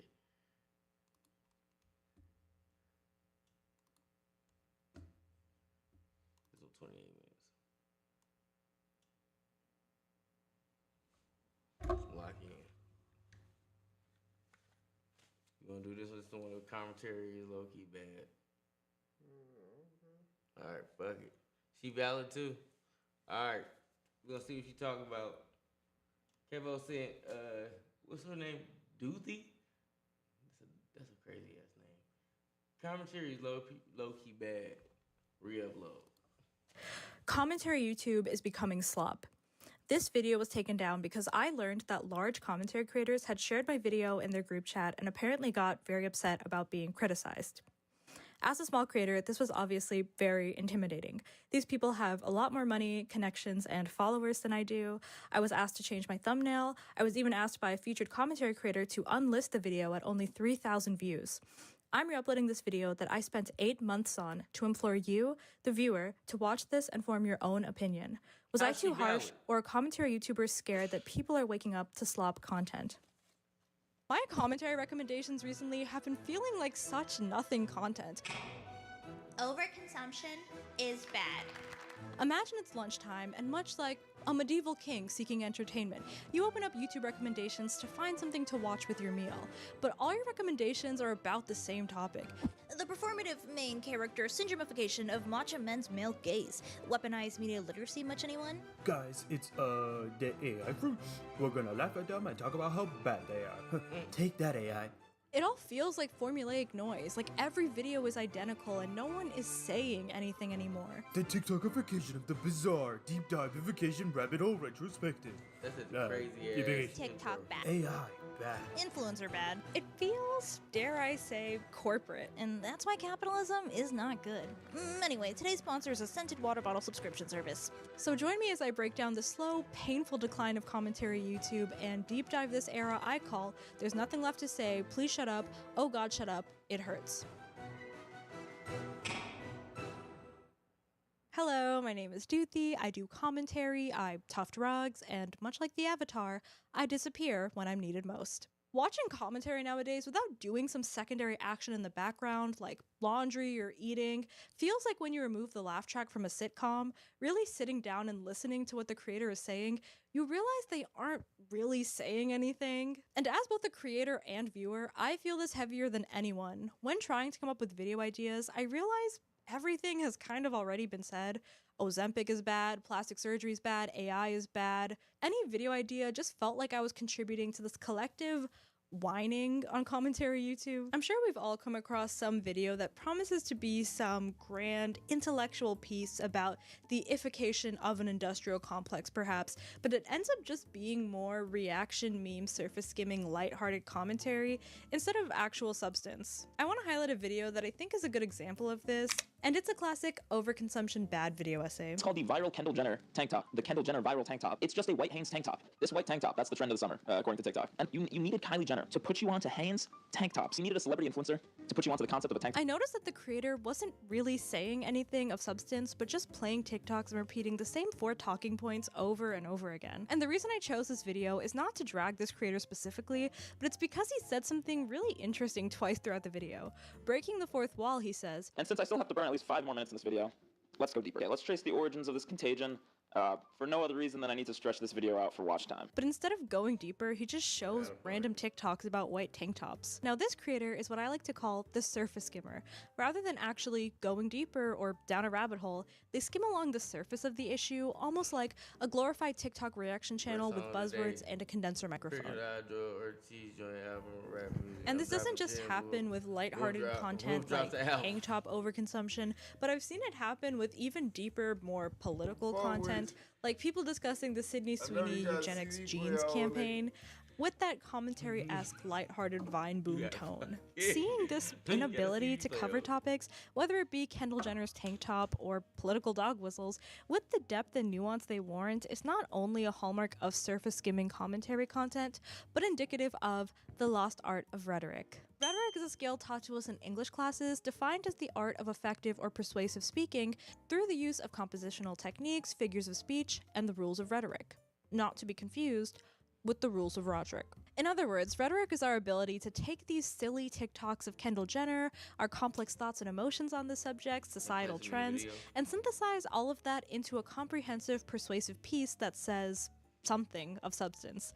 Like writing a quality essay in school, it's a real writing skill, and a rhetorical piece takes time to write. When Kendall Jenner makes a $2 tank top sell out by simply wearing it, we can feel something weird about that situation. We understand that people are over-consuming. We understand people are being easily influenced. These surface-level observations are obvious to most of us, but beyond that superficial feeling of something being weird, we've lost the ability to go deeper and interrogate why, what something like this entails, what this relates to. Not to be Jaden Smith on Maine, but oh my god, can we talk about the political economic state of the world right now? When a commentary YouTuber says, "Let's go deeper," he plays another surface-level TikTok about tank tops. That isn't going deeper, it's going wider, skimming along the surface and bringing in something less related to the video's main topic. And there's no correct take he could have had about the tank top situation. There are so many angles within this topic. The gentrification of a white tank top, the origins of celebrity worship, whose body determines what's trendy. And he starts making a good point towards the end of the video on whether or not this is a recession indicator, but then cuts himself off to go, "I don't know, but it must be a stupid indicator." What are we doing? Even a video about overconsumption bad could have been well executed. But my point is that these feel more like reaction videos masquerading as commentary, not for a lack of effort, but for a genuine inability and rhetorical skill that we as an internet culture have neglected. I also want to briefly hit on how negatively buzzwords have impacted content.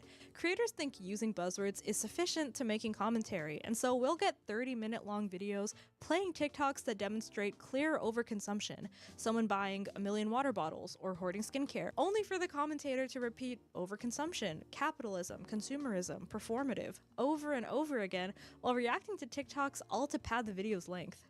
These buzzwords almost absolve us of understanding what we're critiquing, because if a buzzword is slapped on, the commentary feels heavy even if it lacks substance. It makes the viewers feel like they're watching something inherently intellectual or even moral, where in reality, the commentary is essentially the equivalent of watching a reaction video. And surface skimming is a byproduct of creating easy to produce and easy to consume content. Stuff that kind of states the obvious, which I think is what has given birth to the low-hanging fruit subject matter a lot of commentary videos use nowadays. Which brings me to my next chapter. Commentary's low-hanging fruit problem. I actually wrote this chapter before the Love Island fruit AI thing, and I think it's perfect because it's literally about fruit. If you don't know, there's an AI version of Love Island with fruits. And he said you got a cassette there. I guess. And a lot of commentary channels have just made videos reacting to the AI slop. And I know what you're gonna say. You're gonna say, no, Doothy, they're not reacting to it. They're critiquing the AI. You got a Walkman too? I'm Draco, dragon fruit. I love this diva right here. Oh my god, she punched her right in the eyeball. That easy? Damn, even male fruit are trash. Girl, please. That banana still looks at me. Okay, wig reveal. Sasha I never got Now this I craze. know that AI fruit is bad in slop. Chat, y'all niggas be watching the AI fruit love show, cause that's the dumbest shit I ever seen in life. They just show you that it's really people in the rat race. Like really stuck watching the shit, like bro. But anything like it, like whatever they promote, they own it, and it's just like they don't even understand. Like you getting force fed this shit. You got a choice not to watch it, but niggas be like, huh? Fruit AI reality show? Nigga, that shit sounds so fucking bunk. They be like, let me check it out and never stop watching it. And they do that with everything. Certain shit you just don't gotta click on. It's like that easy. But I mean, not for a person that's in the rat race. You don't even know you in it. True. You just going. Like I said, like people that just, like everyday people that just living. Doing whatever. NPC mode.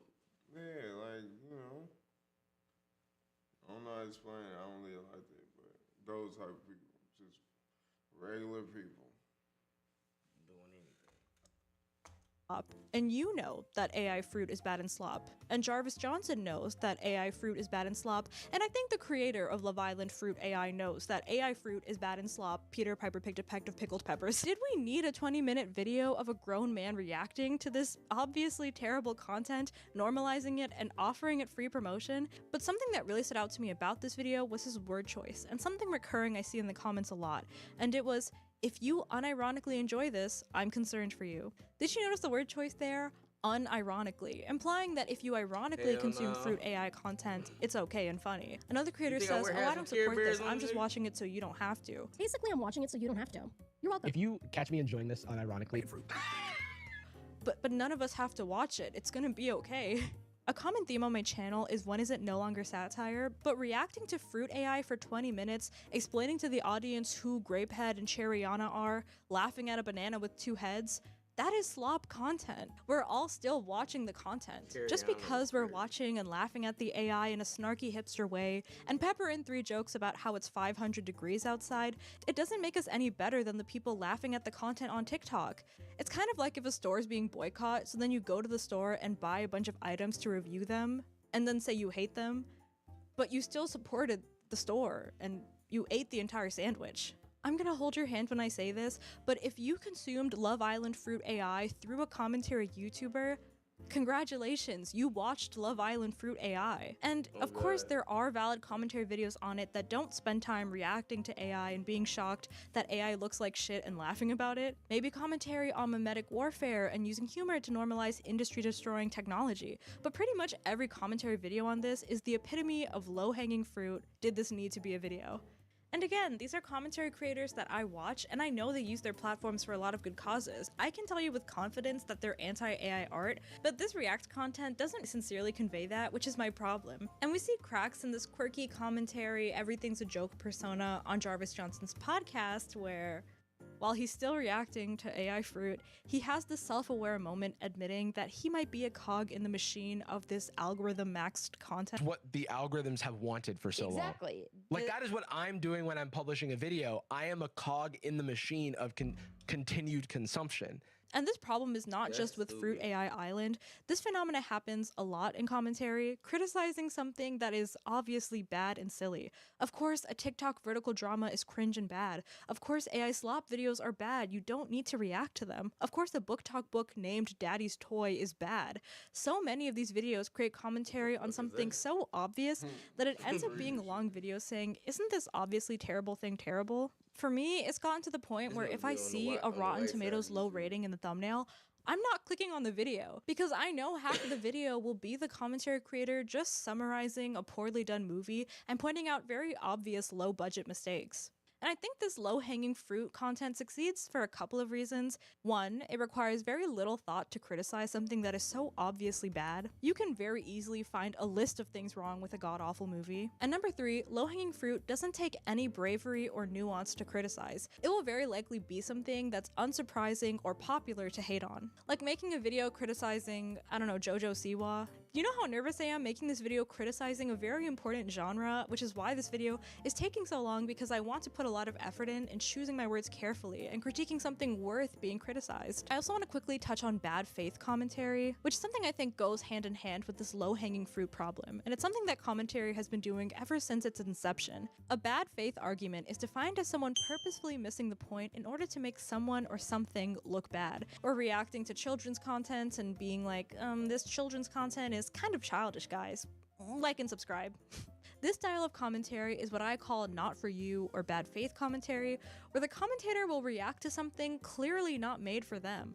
Children's content, spicy books, romances made for teen girls, and pick it apart almost hyper literally. An example of this is Jake Doolittle, a grown man going to a Kids Bop concert and laughing at how silly and childish it was. Yes, Jake, because it is for kids. With a Z, it's in the name. It is not called Grown Men's Bop. That sounds like a TikTok house that, frankly, I would not want to be involved with. But it almost reminds me of Ben Shapiro reading the lyrics to WAP and taking everything hyper literally. A bucket and a mop sounds like a medical concern to me. And not to be your English teacher again, but this is a skill they taught to us in English classes. I think they taught it in 5th grade. Audience analysis. We would read an article about making a peanut butter jelly sandwich and then answer the question, who is this for? Who is the intended audience? There's a difference between making criticism and being a snarky contrarian purposefully missing the point. And I think this intentionally clueless personality that commentary creators adopt is indicative of this mass wave of ironic culture. Which brings me to my next problem with commentary content: irony poisoning. But this is the problem I notice in commentary, where creators will just embrace this unserious ironic persona where they're just a silly goofy guy and they know their content isn't that good, but they're just quirky like that. I think a notable example of this irony epidemic is one of my favorite YouTubers starting a slop channel on the side as a joke, but now he just uploads TikTok drama react slop on there. Just look at the difference in thumbnail effort and subject matter between these two channels. And it's like, when does the joke cease to be a joke? Like I was talking about earlier, when is it no longer satire? Like, this ironic joke is now a whole ass income stream and a regular part of someone's content diet. As a creative, I'm sure he would prefer people to watch the main channel instead. It's super high effort. One of my problems with irony slop is, to absolve themselves of criticism or being placed under scrutiny, some creators claim to be self-aware that they're producing slop content. The Kendall Jenner tank top guy, for example, has an outro that says, "Lower your standards and subscribe." The self-aware slop creator brags about spending such little time researching topics. They're just a silly, goofy guy. But because they produce slop with a wink and some self-aware irony, they're somehow above the slop they're criticizing. Like, we know a channel producing AI content is bad, but is watching a 50-minute video of someone reacting to the slop and merely saying, "This is crazy, this is bad, this is slop," much better? And of course, I'm also guilty of this. I belittle myself all the time on this channel. Much like Stuart, I belittle. but I belittle myself all the time as a commentary creator so as to not be held to too high or unachievable of a standard. Don't look too closely, I'm just a goofy little jester online, because the moment people start inspecting your content critically is the moment your presentation, research, and rhetorical skills are on display. I actually wanted to make a video on how both irony and nonchalance are working together to kill art. It's one thing like corporations like Hybe to create music that they know is slop, or a billion-dollar company selling plastic bioengineered chicken that they themselves wouldn't eat. But if a creator themselves doesn't even believe in the content they're making, what does that say about the content landscape? And I truly do understand the self-deprecating mindset to an extent, because it can feel vulnerable to present your content as something earnest and, dare I say, intellectual, which is why we self-deprecate, to be humble. But I try to put a lot of time into these videos and try saying things that need to be said so as to not, frankly, disrespect the time of the Douthinators. They're very important people, politically and emotionally. Fun fact, there are more Douthinators subscribed than people in the state of Texas right now. Don't look that up, but... And to be devil's advocate, of course this ironic, unserious persona around commentary kind of makes sense because commentary as a genre is inherently unserious. It was created by Vine comedians.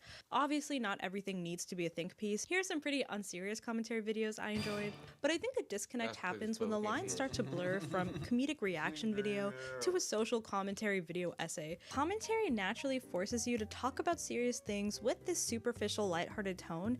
I think the genre also suffers from the opposite problem, where people talk about something completely inconsequential like it's the most important thing in the world. Which brings me to the next chapter, the TikTok dramatary creator.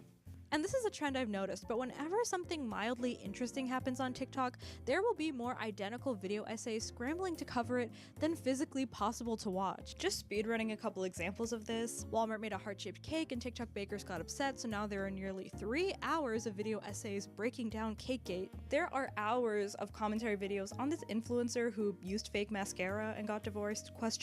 One time, all commentary channels decided to make a video on a small business that sold an overpriced coffee mug for some reason.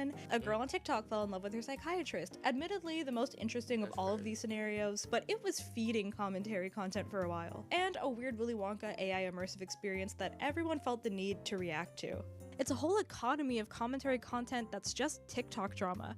It's like those scandalous tabloid magazines from the early 2000s, except the stories are infinitely less interesting and about everyday people. It's no longer about celebrity secrets or pregnancies or secret pregnancies, but about a small business who made a mistake or a girl who got into a fight with her friend on TikTok. And it all just feels so formulaic and repetitive. For example, the guy who threw the weird Willy Wonka AI event. But after this event, there were so many identical commentary videos recapping the situation in the exact same order, dissecting the same images. Every video ended with, "But the rabbit hole goes deeper, he used AI." And it's like, maybe not everything needs to be a rabbit's hole. I'd rather not go into the rabbit's hole, frankly. And this is not an it's not that deep argument. If you know this channel, you know it's always that deep for me. But these creators, for the most part, aren't making deep points. They're just recapping the drama with identical formats. Did we need nearly 5 hours of footage made about this topic? Someone could fart on TikTok, and within 10 hours, we would get 24 identical bizarre deep dive into Mr. Shit video essays. So with nearly 5 hours of identical Willy Wonka footage, I sat down for 5 hours and watched every single— I'm kidding. This is a 4-minute time lapse of me watching Mark Lee edits. And I understand the appeal of this content as a creator. We are a very drama-oriented society. If I put a TikTok in the thumbnail of my video, I get a little spike in views, a little treat, if you will. But we're treating boring, regular people's drama as tea that we need to be involved in and dissect for up to an hour. And a lot of the time, it's clear that these creators won't even go to the source, but watch another drama video on the topic, and then say the same points in the same order. So these drama commentary creators are watching other drama commentary creators make drama videos about TikToks. It's kind of like how AI started feeding itself AI images and then every image just got covered with this piss yellow tint. I think that's metaphorically happening on commentary YouTube. And this is why commentary YouTube may have been feeling lackluster for some people, because everyone is saying the same thing and they're all covering the same TikTok news story, which are identical in editing style, thumbnail, and main points, down to the HelloFresh sponsorship in the middle of the video. And the identical nature of this content leads to commodification. Let me explain. It is now time for everybody's favorite segment, Douthy Explains a Business Concept, because she's a business major. Because unlike the memes on Twitter, business majors do learn real things in school. For example, sophomore year, we made towers out of dry spaghetti and marshmallows. And mine was the highest. A commodity is not just a good that you purchase, but it's defined as an item easily interchanged with a similar product for an identical consumer experience. By me, I wrote that definition. So table salt is an example of a commodity. You can't charge someone $20 for table salt because Costco salt and fancy French salt are pretty much the same thing. Gas is also a commodity. Gas stations have pretty much the same gas. Petroleum jelly, these things are all commodities because people are more concerned with buying the cheapest version possible than the item's quality. So because you can't charge someone a super high price for an easily substitutable item, the price gets driven lower and lower. Because sellers know that we have identical options to choose from. The same thing, in my opinion, is happening with these TikTok drama commentary videos. It's content commodified. They're goods that we as customers are consuming that feel identical to one another. In points, style, packaging, arguments, the viewer gets the same value from each of these uploads. They're easily interchanged. So based on what I just told you about commodities, you should expect a consumer to go with the cheapest possible option. So what is the cheapest option when it comes to commentary content? And I think the answer to that is the most distracting option. Consumers are trying to get the best value for their invested time, and so of all these identical videos, they choose the one that distracts them the most. Through more aggravating snarky false rage, through more overstimulating editing, and on the side of creators, if something becomes commodified, sellers try figuring out how to manufacture it as cheaply and seamlessly as possible. The time and resources put into each video sinks lower and lower until each creator perfectly follows a template that is simple, unnecessarily long, and shallow. Am I sounding too harsh? It's the Timuification of content. Dare I say, being a commentary YouTuber nowadays sometimes feels like pollution. I also noticed TikTok dramatary creators always act super mad and morally outraged at random people in their videos. I want to highlight a video that I think summarizes this problem really well. Just watch the supercut. To just act like a total fucking brat, brain to terrorize people and try to ruin people's careers, like a coward, little crony. Okay, oh my god, these people, they disgust me. Like, they really disgust me. Now, what do you think she's talking about here? Leave your guesses in the comments below. I'll give you 10 seconds. I'm kidding. That would kill my retention. She's talking about a bride who removed her makeup on her wedding day because she didn't like it. See how I explained that to you in 10 seconds? This video about TikTok drama is nearly an hour long. An hour of calling the bride a brat, coward, saying she's terrorizing people for removing makeup? This creator's whole account is dedicated to dragging entitled influencers, and honestly, I can get behind that. That is genuinely a noble cause that I support. To a certain point, there's only so much you can criticize before you beat the dead horse, bring the horse back from the dead, and beat the glue. Because horses turn into glue. Deep cut reference. For the horse fandom? What am I saying? It's this weird artificial outrage over strangers' lives. We're not supposed to be this directly involved with the petty drama of randoms. Her video could have been a broader conversation about small businesses and the ethics of public reviews, but all these TikTok dramatary videos hyper-focus on recapping and dissecting a single situation from a surface-level, drama-oriented perspective. And I do watch these influencer takedown videos. Like this YouTuber Hannah Alonso has a series called Influencer Insanity, and she researches her videos really well. She reaches out to first-hand sources, but I can't help but have this weird feeling after leaving a video like this. Like, I just spent an hour listening to a deep dive of this influencer that I've never met and why she sucks, why rage bait is rage bait, and why rage bait is bad. And it's like, I could have maybe not listened to this. But in the moment, a good takedown video like this almost puts you in a trance. Something about it is so satisfying. But these videos thrive off of what I call the peanut gallery effect. If you don't know, the peanut gallery is a term from the 19th century referring to seats in a theater that are the cheapest and furthest away from the stage. Those sitting in the peanut gallery would watch a performance and just say a bunch of snarky things. And I think a successful commentary video has to scratch that peanut gallery itch in viewers. In a meta way, we together are in the peanut gallery looking at commentary YouTube. But the peanut gallery is a slippery slope from commentary on a type of person or trope that we observe in society to dramatary, or lazily shit-talking someone. And something else I notice about this peanut gallery problem is it results in snark from creators who don't really have a reason to be commenting on something. It's why the commentary videos on things like the Sydney Sweetie Jeans ad felt so out of place and weird, because the creators are more equipped to talk about TikTok cringe or internet gossip than racially charged political conversations. But when we treat more serious subject matters as TikTok tea or pop culture drama, the creator is stuck in surface skimming territory because they aren't passionate or sometimes even informed about that certain topic. It can turn into surface level explanations, which is slop at best and downright dangerous at worst. It leads to heavy, nuanced topics being carried with quirky commentary, wavy yellow text flippancy. Another huge example and a big reason I'm making this video is book talk commentary. A lot of book talk bad videos are coming from people who don't even read. Yes, book talk has an anti-intellectual problem. Yes, people are reading a lot of slop on there, but there are commentary creators who haven't read a book in years, only to make videos clowning book talk girlies, and it will oftentimes bleed into misogynistic territory. These commentary channels clearly don't really care about preserving the art of true literature, and clearly don't care about thoughtful content consumption based on what they're producing, but they're just riding the wave of making fun of girlies under the guise of some moral cause. And I will die on this hill, but slop about book talk can oftentimes be just as bad as book talk slop. I think this aspect of credibility is missing in a lot of commentary content. If Gabby Bell makes a video reviewing Charlie Puth's music course, I'm more likely to listen to her opinion because she actually produces music. If Meredith Navaco is one of the many people criticizing a book talk author, I'm more likely to listen to her take because she's an avid reader. If there's a topic I feel like I can't bring at least some meaningful perspective to, I don't feel inclined to make a video. So that was the unabridged video that had upset the commentary creators so much. I think the criticism was pretty fair, but again, this whole video was supposed to be a message to the viewers. Transparently, these creators can make a lot of money, setting a camera down, reacting to bad movies, dating shows, TLC, and TikTok drama. You are the consumer. You have every right to question and criticize the quality of their content. At the end of the day, they may not act like it, but they are rich influencers profiting from your attention, and influencer fatigue can apply to these people as well. Take a break from their content and even take a break from my content if you feel it doesn't serve you. But a big theme on my channel is thinking and using your brain. If you like them as people, if it's what you listen to as you brush your teeth, and if you're burnt out from the news cycle and need some levity, commentary's fine. I made that point in my original upload. But you do have the right to think and the right to ask, do I have any problems with this? That's a right I'll continue to exercise, even if it ruffles the feathers of some commentary big shots.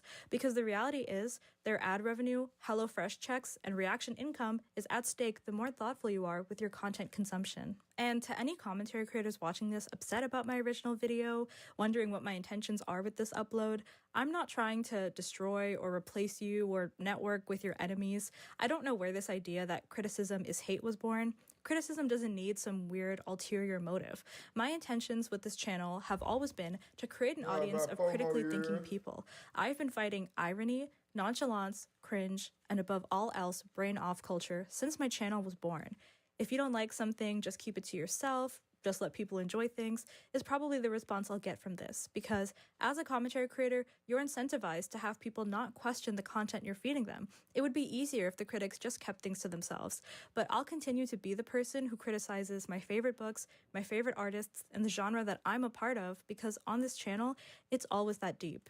Now for the original feel-good ending that I had written before. So this video is a little bit overdue and I have no excuses. I made all of these puppets by hand. The set took me a super long time to make, and this was probably the most challenging video I had ever worked on. It took me an insane amount of time, and I have hours of unused footage and talking points that I had to cut from this video, so maybe I'll upload them to Patreon. Stick around for that. And I know I don't have the most regular upload schedule, but the fact that anyone is watching this right now means a lot to me. Whether it's 200 Doothinators or 300 Doothinators. I am mere 30 minutes from hitting upload on this video. I have been working on this for 8 months, so I am so excited to finally be done. Much love to everybody. Shout out to my Patreons, Ari and Shiva, and I will see you guys very soon with the new upload. Bye! How you feel? Well, nigga, she ain't lying. Somebody said my Doothinator face ass nigga. But no, for real, it is a lot of microwave content when it comes to speaking on shit where you got people speaking on shit that they know nothing about or shit that they skimmed about and they giving a heavy ass talking point on it. But it's like, bro, you don't even know enough to feel this strongly about it. Like, what gave you the strong ass opinion on this for watching 2 minutes of fucking film? Yeah, you just shitting on it just to shit on it. And at that point, it's just slop content. You just, whatever come up, fuck it. Yeah. I ain't fucking with it. Fuck that Why shit. not? Cause it's just And fucked you throw up. out them trigger words she was talking about. It was like, It's man, trash, like, stupid. Right. It's not entertaining. Now you got the buzzwords. Now you in the algorithm, nigga. Now you still pushing the bullshit. But hey, man, teach his own. But now, no, facts. He can fit in that category. I watched one of his videos. That's the rap nigga, right? He be doing reviews and shit, right? And I was like, he do shit just for clicks and views, and I was like, I don't even want to listen to this bald head son of a bitch talk about no fucking music.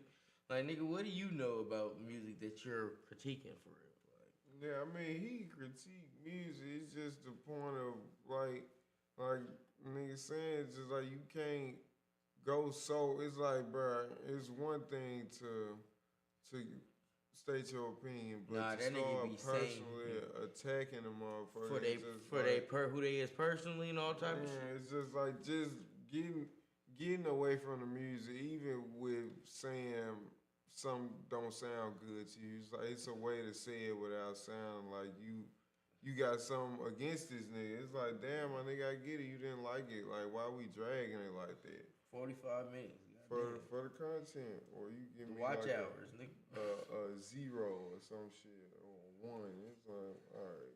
Like, even though, like, remember I said when I listened to Iceman, I didn't like it like that, but I'm not gonna give it no 1. And I said, nigga, for me, it's like a 5, maybe it's like 5, bro. Like, cause I don't know you, and I don't know you personally to really be going at you now. I can go at you about the songs and the shit I've seen you did publicly, but saying some personal shit, I don't know you. Yeah, like, I've never dealt with none of these niggas, so it's like anything I comment on is based on the information at hand.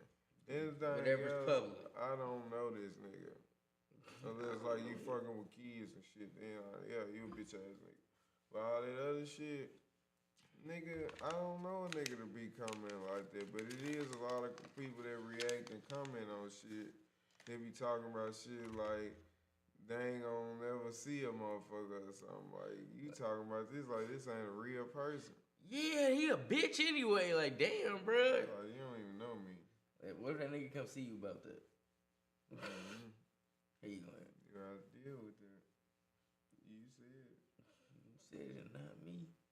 Question: if one of us go off on somebody in the podcast on live one day, you gonna say, yeah, fuck him too, or you gonna be like, they mad? What you mean? Like, if a nigga mad at something we said? Mm-hmm. I mean, it is what it is. Cause I mean, niggas ain't saying nothing damn mean. So if a nigga mad about that, damn man, it is. Message. Shit. Fuck you think I'm gonna do? Like, you think I'm gonna be just here? Look at this shit. Man, fuck dude. Anyway. That's what it is. You mad? Alright, handle your business. And it'll go from there. Candle your candle, fuck nigga. Whatever nigga have, whatever nigga feel. Hey, I ain't like how you said. Alright. Okay, what you gonna talk about it? Shit, we can do that. We can do that other shit. Whatever. Let me know how you want to handle this play. Alright. I'm just saying, man. They saying you the music, not their personal info. But people be mad at certain shit though. So you feel me? It is what it is. Tis what it fucking tis. Teens meet karma after attacking lifeguards. Yeah. 13 minutes. What they drown? No, I don't know. I'm just saying, that's what karma they talking about. Going to jail, getting handcuffed, man, fuck out of here. They got ate by a shark, that'd be crazy. Let's see. What they say? Oh, damn. Which one? Never mind. Hell, no, that shit 15 minutes. I don't give a damn. Oh, that one already. That's why I didn't click on it. Commentary YouTube. Oh no, sorry, we already did that. That's why I didn't click on that one because that shit 52 minutes.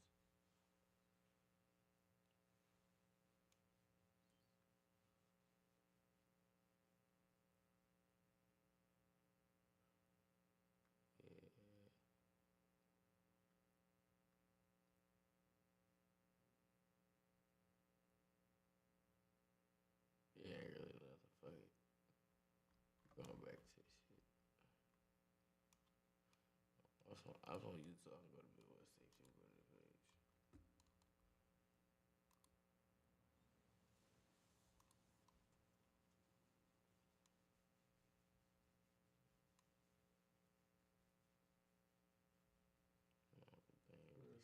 Shit they got. This is the newest one. Yep. Here. Mm-hmm. Wait.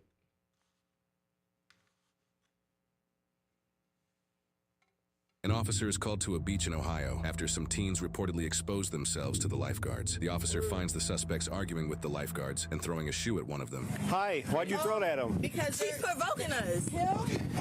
They're provoking all of us. Okay, go and turn around for me. For what? Bend your back. Hello. Oh, my son. 38, 11, step it up. Turn around, put your hands behind your back. Why are you arresting her? Why are you arresting her? Want a taser point. Put your hand behind your back now. Why are you arresting her? Move. You move. Why are you arresting her? Why is she getting arrested? Why is she getting arrested? Why is she getting arrested? Stop. Stop!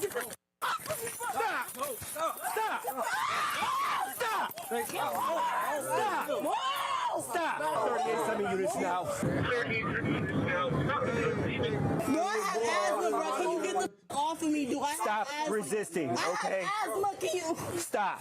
Now stand up. Stop touching her like that. Sit in this chair right now. Why are you arresting her? She assaulted the lifeguard, okay? She's too much. Doesn't fucking matter, okay? Okay, no, it don't matter, but still, shut up. For what? What's your social? What's your social? What's your social? Bro, she literally up here provoking us and you're arresting What's your social? I saw you assault her, okay? I threw a fucking shoe, but It doesn't matter, that's assault. It didn't hit her. It hit him. It didn't hit her. Step back, or you're going to jail too. How was it assault? She didn't touch her. What is your social? Back. You like to be slapped. No, it has nothing to do with race, okay? Step back. What's your social? What's your social? I'm trying to be nice. Okay, I get that, but what's your social? What do you need my social for? To ID you. What's your social? If you don't give me your social, they can take you to jail. He's taking me to jail for no reason. Listen, if you don't give me your social, you got to sit in jail for like. But she been in jail before. She knows. What's your social? It's Father's Day. You want to go home and enjoy your family, don't you? I got the same attitude. I don't be giving a about them too. But at the same time, when they're here to protect you, let them protect you. That's better. They're not trying to protect me. They're arresting me because. For what? Because. What's your this social? girl right here and this dude was provoking us. Step back. You two, step back. I'm not doing that. Step back. Just step back for a minute. Step back. It's not that hard. Or I'm taking you both for obstruction. I don't care. Step back. Step back. Step back. Step back. Get back. I'm not doing that to Get you. back. Okay, go ahead and turn around. No, stop. No, what is you doing? Why is she getting arrested? You sit down too. Okay, get off. Sit down. But get off me. Just sit down. No, just sit down. Just sit Obstruction. Okay, it's a resisting arrest. Just Stop. Bro, I'm sitting down. Step back. Sit down. Sit down and stay put. Call their parents. Stop touching me. Call their damn parents. Call their parents, baby. Oh my God. Can you just get here, please? Okay. Stop. Now you're going to jail for resistance. No. Stop. Sit down. Sit down. Call their parents, bro.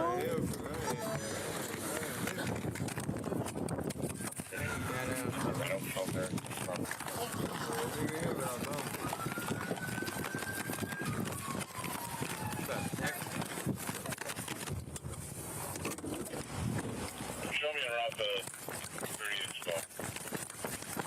38, he's by the lifeguard.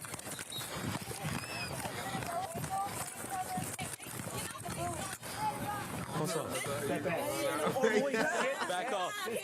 He said back up, so back up. Step back, bro. They even apologize. This is not about saying sorry. Back up. Assault, obstruction, resisting, obstruction. He's about to go for obstruction. Back up. We're not gonna ask you again. Go up. We're not gonna ask you again. Go. Do not touch my cousin, right? Step back. Stop. You all serious? She'll go to jail. What do So I'm just trying. She won't ID herself. So well, she'll get ID down in county. What she would do? Obstruction and resisting. She'll go to jail too. I didn't. Easy. Who is this, man? Just a passerby just walked by. She's close. Just step back, man. Thank you. Y'all not even getting our story before y'all arrest. It doesn't matter. What I Talk to me. sit down. Yo, dumbass. Stop. No, I don't care. I don't care. All right, so I don't care. We can't figure it out right now. What is your name? Your car right here? Yeah. Let's go. Don't bro. Hey, Bro, come on, bro. Go out like that.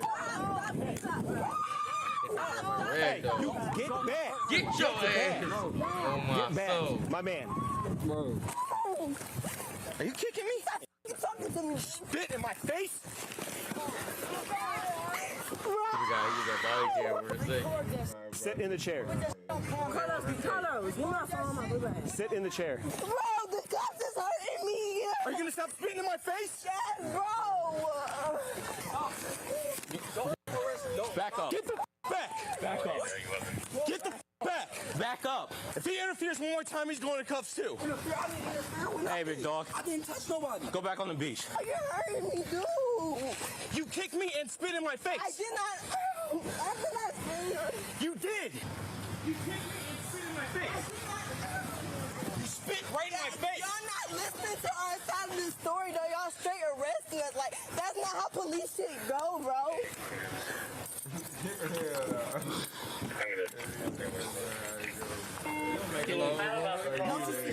Nope.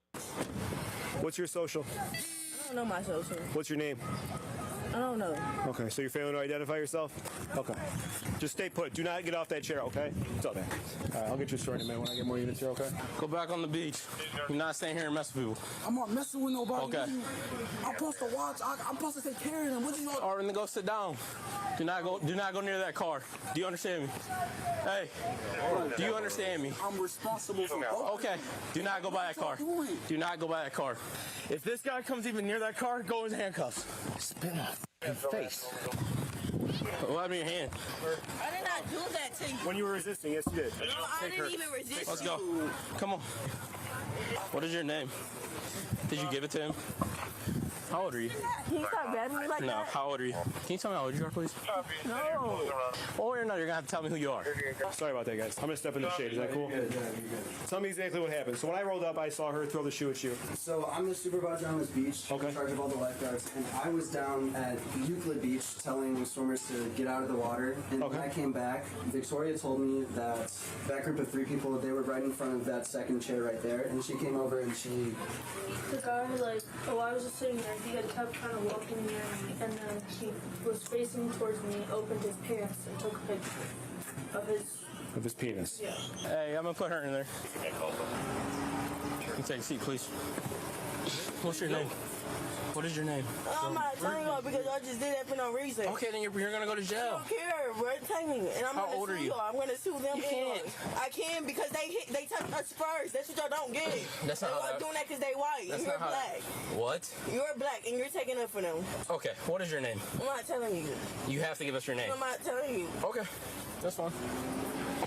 Do you know her mom, like her mom or her parents or? Hey, no, Fox, down there. I was gonna try to get her name. Don't worry about him. You telling her to go down. I'm responsible for them. You're not listening. She's going down there to talk to the lifeguard. Okay, did he show you his penis at all? No, all he did was open his pants and do that, and then he kept kind of circling around. So I just told him, and then I came back here. I went up and I approached them and I just said, one of my lifeguards just approached me and said, you just made her extremely uncomfortable. Can I just ask you guys to leave the beach? Like at that point they denied it. So the guy, he had, the guy with the shirt off, correct? Yeah, yes. Okay, I had to go ID him then. That's my cousin. Okay, what's their names? How old are you? How old are you? How old are they? They're both of them 18. Okay, what are their names? Why? Why do you need? Because they're going to jail. Why? Listen, they're in handcuffs. You see that, right? So what is their names? But I'm saying, why are you arresting Okay, them? you're not listening. What that mean? I'm trying to get their names and I will listen. My people's going to jail. And I'm trying to get their names and I will listen to your story. Y'all are fighting, right? Nobody was fighting. Can you tell me their names? I'll gladly listen to your story all day long. Tell me their names. No, you're not listening. You don't care. Okay, that's fine. You don't care. That's okay with me.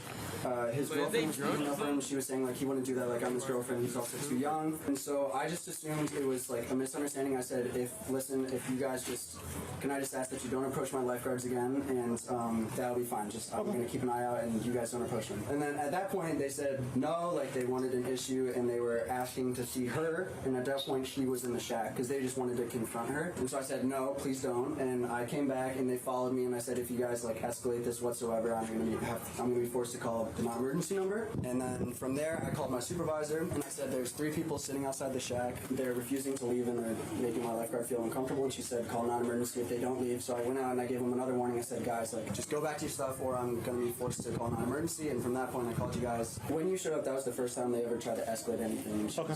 Are you okay? You don't need anybody need EMS? Anything? I'm gonna need a statement from you and you. Okay, when he took the picture of his penis and stuff like that. Okay. The first one over here in the chair spit in my face and kicked me. So. Okay. So assault on a PO and then 100%. You alright? Yeah. When I was trying to cuff her, she tried to switch on me and scrape your knuckles. Yeah, that's fine. Can I please have your name? I'm gonna ask you just one more time. There's no point for you to go to jail for over not getting add another charge or whatever happened. I don't know what happened there. Okay, so listen to me. How are you guys related? You and the dude? That's my cousin. Okay. That's his girlfriend. That's my cousin, that's my brother, and that's my son. So he's the one who took the picture of his junk? Oh, he didn't take it. I I don't looked through know. his phone. I have no clue about that. Can you, I looked through his phone. I looked through it. I'm gonna try to get his info. I looked through his phone. Can you look through it so you can see? Just give me 1 second, okay? Yo, what is your name? I know you hear me. What's your name? What is your name? Are you calling a parent or something? No. What is your name? Why? Because you're all involved in this. We got the call about you, okay? About me doing what? What is your name? I didn't do nothing. You weren't leaving when employers asked you to leave? This your little... asked us to leave. We was trying to talk to the lady because she said I did some weird stuff, and I was trying to talk to her. Can you please give me your name? But they trying to arrest her for assault. Auntie, she didn't hit nobody though. I'm gonna ask you this one more time, or you're gonna go in handcuffs too. Give me your name. Why? Because you were involved in this whole altercation. Give me your name. These are they trying to arrest me now. Can you write it down? They say they trying to arrest me now too. Is it Deshaun? Bro, I don't know. Focus. I will let you talk on the phone. Just focus for 1 second. Please tell her how to spell your name. Talk to her. Hold on. Auntie, he just came down there. He didn't even tell us what we did. He just arrested them on spot. Auntie, look, man. They was arguing with some white girls at the thing because the white girls had said some weird stuff. You gonna ask if she got her other phone, please? Give me a second. I will ask her in a second. Relax. Give me 1 second, Ron. I mean, what he did was weird and making them uncomfortable, but we don't really have nothing on him. So you saying she getting charged with these, but when y'all came down here to arrest her, y'all didn't even tell us what y'all charged her with in the first place or which her charges was at all. Y'all just straight up arrested her. How can y'all just arrest her just like that from down there? She didn't do anything. Whatever this officer saw was enough to try to detain, but the moment he went to detain... But he said that she going to jail off she didn't do anything. I'm not having this argument with you. The main thing she needs to worry about isn't even everything before, it's kicking and spitting on cops. Because that's going to be a felony. Sundays, man. Yeah. It's always Sunday. The suspect who was arrested first, Ajana, was charged with simple assault, disorderly conduct, obstructing and resisting arrest. The second suspect, Maya, was charged with obstructing and resisting arrest. They are both presumed innocent unless proven guilty in a court of law. People think officers get frustrated because somebody's loud. Most of the time, it's not the yelling. It's realizing 5 seconds into the contact that nobody plans on cooperating in the first place. That's what caught my attention here afterwards. Once the race accusation came out, the entire conversation shifted away from the behavior that actually started the incident. Being asked to leave somewhere because of disruptive behavior isn't automatically discrimination. But some people get taught early that accountability feels easier to reject than accept. The hard part about that mindset is once somebody truly believes every consequence is racism, they stop self-correcting, they stop asking, did I make this worse? And everything becomes external. Everybody else becomes the enemy. It's like trying to force the wrong battery into a device and then getting angry when it doesn't work. At some point, you gotta stop blaming everything around you and recognize the connection itself is wrong. And yes, officers know that feeling. Somehow, these calls always seem to find their way into the end of the week. Over with.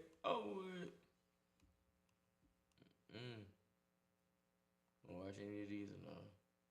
I'm choosing to watch his mom text that when I after a while said that's crazy. Jealous fiance lures young mom to her death. Damn, what she do? We watch either one of them. Left or right? They die. Let's see. Let's see what they did. How she love? She must act like She must act like a nigga. You probably got to that phone.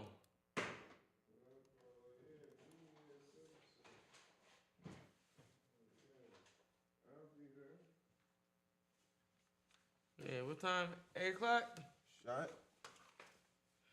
All right, Peter, let's get it. So I guess the girl went to the hospital and she died. This last video tonight, y'all. She's dead. A young mother y'all dies damn near after getting being a three beaten banger to out a of pulp us. outside an apartment complex. I'm gonna be late to work and the tomorrow entire 'cause thing of is y'all. recorded by one of her attackers. Shout out to Shaq. I will murder you. I will murder you. I will murder you. When one of the attackers is confronted about the case during her police interview, the teen girl couldn't stop giggling. That make you feel like I'm going to hell. I'm not gonna lie. We're taking you through this sinister plot hatched by Antonetta Stevens and Janine Gonzalez. I'm Elizabeth Milner, and this is Female Criminals. Let's get started. Let's actually wear hats. 7 to 6 8.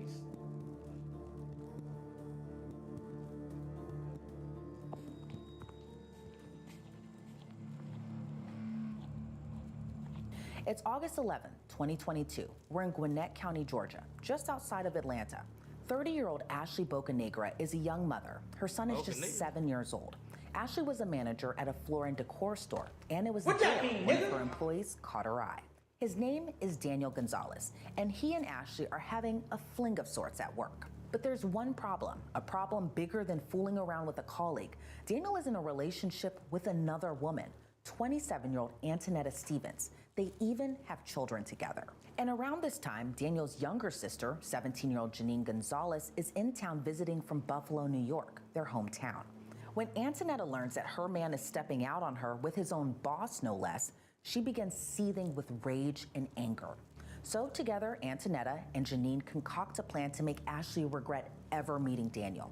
And they let their emotions override any sense of human decency. The plan? Antonetta will lure Ashley to their apartment complex, and they'll get her over there by posing as Daniel, hoping Ashley will take the bait and come over. And it works. I think she wanted to. That's Antonetta talking and Janine walking behind her, recording everything on her cell phone. When Ashley arrives, Antonetta ambushes her. She begins beating her viciously as Janine eggs her on and records the entire thing on her cell phone. The video is graphic. The blows Antonetta lands on Ashley are violent. Get off my hair. Get off me. Get off my hair. Get the hair. Get off my hair. Get off my hair. Get off my hair. Get off my hair. You're gonna get off my hair. Get off my hair. She beat her to death and she died in the hospital? I will murder you. I will murder you. I will murder you. I will murder you. Stop. You're so lucky my nails is hurting because I was really doing worse to you right now. Yeah. Yeah, I'm done. All right, girl. You want some of this, Janine? Yeah, I do. Eventually, the beating stops, but the taunts continue. You want some of this, Janine? I do. Nigga, what? Oh, y'all going to the deepest part of the jail, bitch. Oh. This is going to hell right where I'm from. Like, we're not laughing at the devil, but that was crazy. Just at how they say, you want some too. Yeah, I do. Like, What that mean, nigga? She said yes, man. No, basically. You want some too? Yes. Actually, I've been waiting to find thanks for asking. I thought you never would. Like, bro, hold on. Fuck that. How can we fuck that? Do you want to get We jump after the phone. Nope. We're jumping you. We're jumping. You want the phone? Fight both. You want the phone? Fight both. I don't want to put hands in. Calling your corporate, saying that you're Get in here.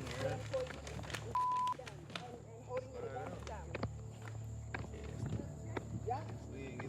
Calling your corporate office tomorrow. That nigga walked right past my foot. Mention that his homeboy jumped in my shoe. He coming back next week. You're gonna come to my doorstep, you're really gonna get your beat. Again. With such a vicious beating going down in broad daylight outside an apartment complex, it's no surprise someone calls 911. Ashley is able to leave the scene on her own accord and later checks herself into the hospital. But Gwinnett County Police have been made aware of the fight, and officers approach Antonetta at her apartment. You know, the one she even shares with Daniel to learn what happened. Antonetta is ready with this story, but it's just that, a story. Mama said Stone. What you said, Stone? She's his manager, and she keeps on forcing him to have sex with her after he's been cut it off, or she's gonna fire him. And we ended up fighting. How you doing? She approached my home. This is my home. She lives all the way over there. Okay, is everybody in the house right now? Just me, the girl she left. What Antonetta tells the officers is much different than what we saw in the video that Janine recorded. We're not just gonna walk up in your apartment, so it's just you in the house right now? And your sister? Okay.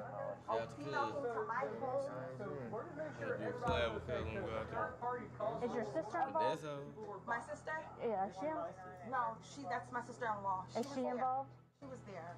Are you two arguing? Or are you guys? No, we're not arguing. Okay, so let's go inside. So we're not. Oh, okay. All right. So kind of slow it down. You were going. The female that he's been sleeping with. Him? Yes, my fiance that I've been with for 5 years. Okay. We moved here together from up north. He works at Floor and Decor. He's been sleeping with his manager. And that's who was here? Yes. Okay. And I've been feeling it for some time now. Okay. Yesterday I'm walking to Quick Trip. I see them walking together. And you're a woman, you know our intuition. I know that's the girl. I've seen her, we argued yesterday, he broke it up, it was fine. This morning now, she's calling, text him, saying that she's gonna be coming here. I waited for her, and then I fought her because I'm just enraged. I'm very heartbroken. See, I started packing my stuff yesterday. Nothing is even in bags. I'm just mentally out of it right now because this is the person that I wanted to grow old with. This is the person I wanted to share my life with, and I feel dirty. I feel disgusting. I feel heartbroken, and I feel stupid. Okay. But I'm okay right now. I'm not gonna be going out hating anybody. I'm not a menace to society. I'm just very heartbroken. And the person I love has been doing this. We just had to make sure everybody was good because we got a call. She was there. She's seen it. She's fine. We're not arguing. So she came to meet up so y'all could fight, or? No, she came here to meet with him, and then I caught her, and then I beat her up. Eventually, the officers leave, and Antonetta and Janine go about their day. Hours later, though, detectives return to Antonetta and Daniel's apartment.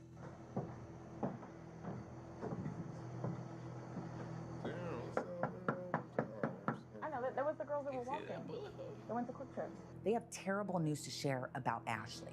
Hey, I'm Detective Carter with Gwinnett County Police. Are you your internet? Yes, hi. Hey, this is Detective Poppy, or Sergeant Poppy. Hi, nice to meet you. We know that there was like an incident that happened earlier today. Has anyone called you about it since? No. Was somebody supposed to? Well, we just got another call about it. So I guess the girl went to the hospital and she died. She died? She did. So, but we know that there was like an altercation that happened before. That was mutual and she came here. Yeah, we understand that. Yeah. So, but because That of don't it. mean she didn't die though. What that mean? Yeah. But what makes it worse, she because wasn't of a mutual that, we meet-up. have to kind of He lured her there. Yeah, but I'm just saying she tell her she died and then she could say that. Like, That was not my intention. what kind of response is I've that been to me telling mentally you going she through a died? lot. She still died, whether it was mutual or I lured you lured her. That was a guilty ass. I came here from up mutual, like you trying to get it out there first. I ain't asked you that. I just told you she died. Yeah, so I came Are you here, the sister? His yeah, sister? Okay. Sister. That's shitty. I came here with my fiance to start a new life, buy a house, everything like that, and I never expected him to basically cheat on me with someone at the workplace. Ashley died from the severe injury she suffered at the hands of Antonetta Stevens and Janine Gonzalez. So now, this is a homicide investigation. Detectives need to speak with Daniel, who, remember, is Janine's older brother and Antonetta's fiance. But he has no idea yet that Ashley has died. Yeah. Is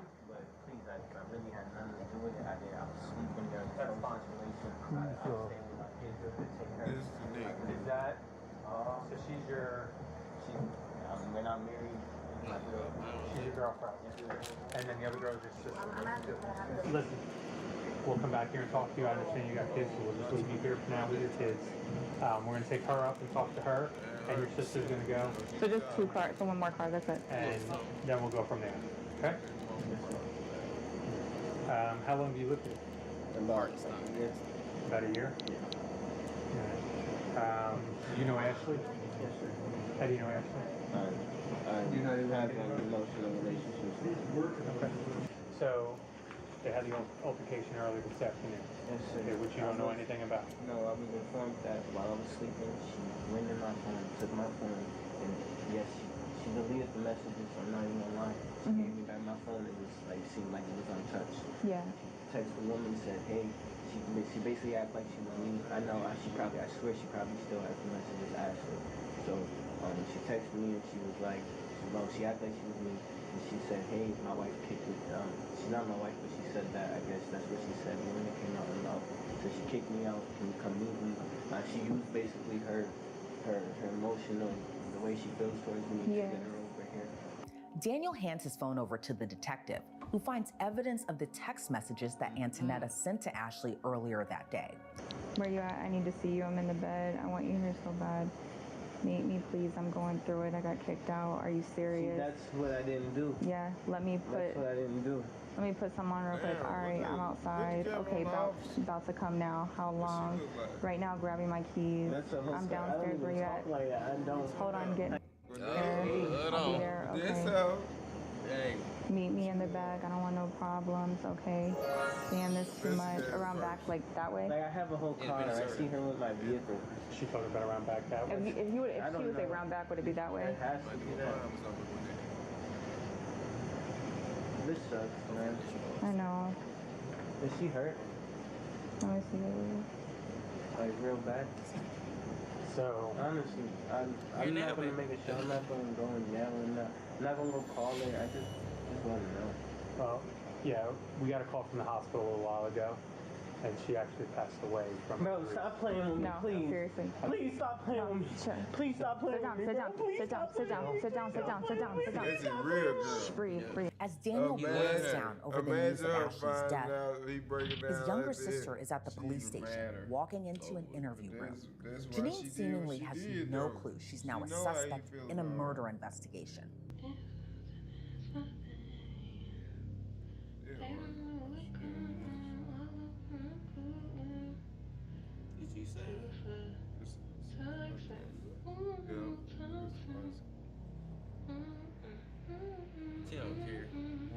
It's just before 1 a.m., and Janine now knows she watched a woman get beat to death hours earlier. She sings to herself as she waits, while Antonetta also waits in the next room.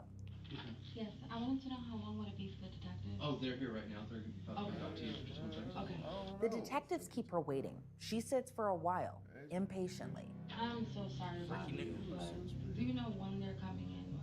They're here. I haven't slept at all. Their supervisors just pulled them down to the office. Okay. So they'll be right. Okay. Any water or anything like that? No, it's just that I haven't slept since last night. Like, I've had a really long day and night, and I do understand that this is voluntarily, so I kind of, like, wanted to, you know... Okay, yeah. Like I said, I'll go see if they're good yet. Okay. Give me 1 minute.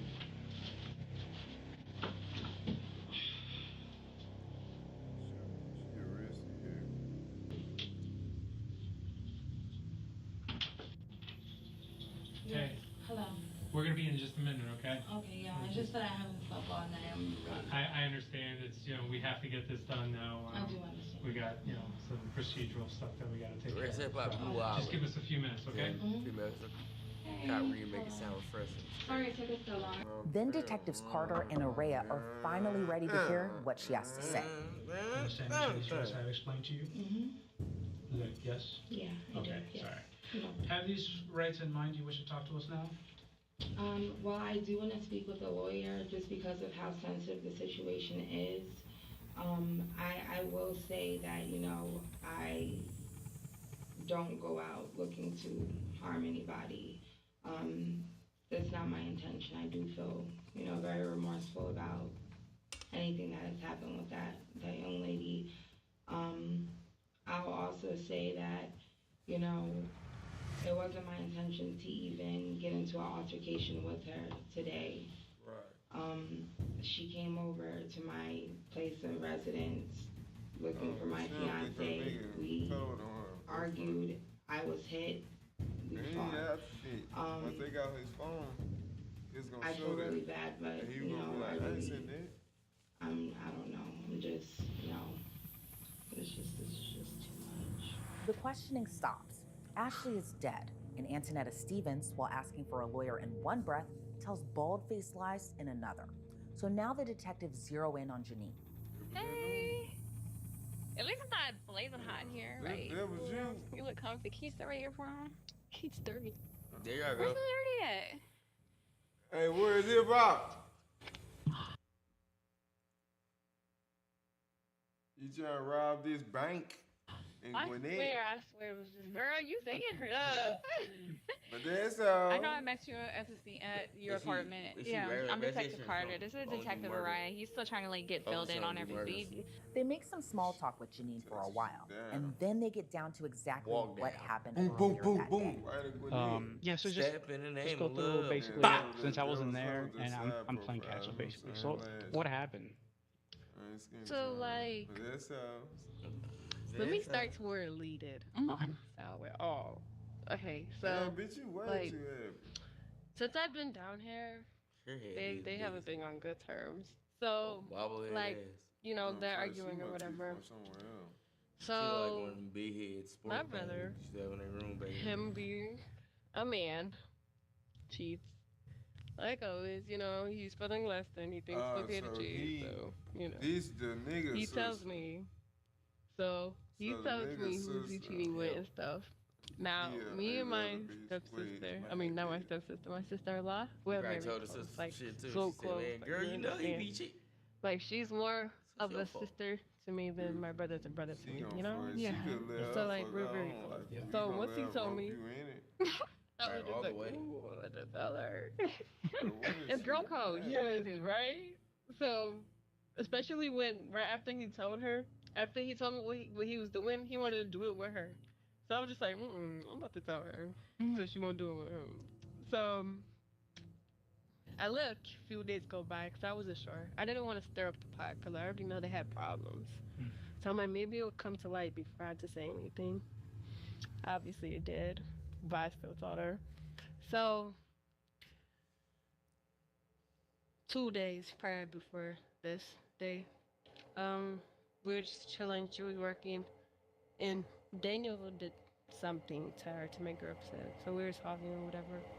And I was just like, oh, I forgot to tell you. No, I didn't forget, but still, you know.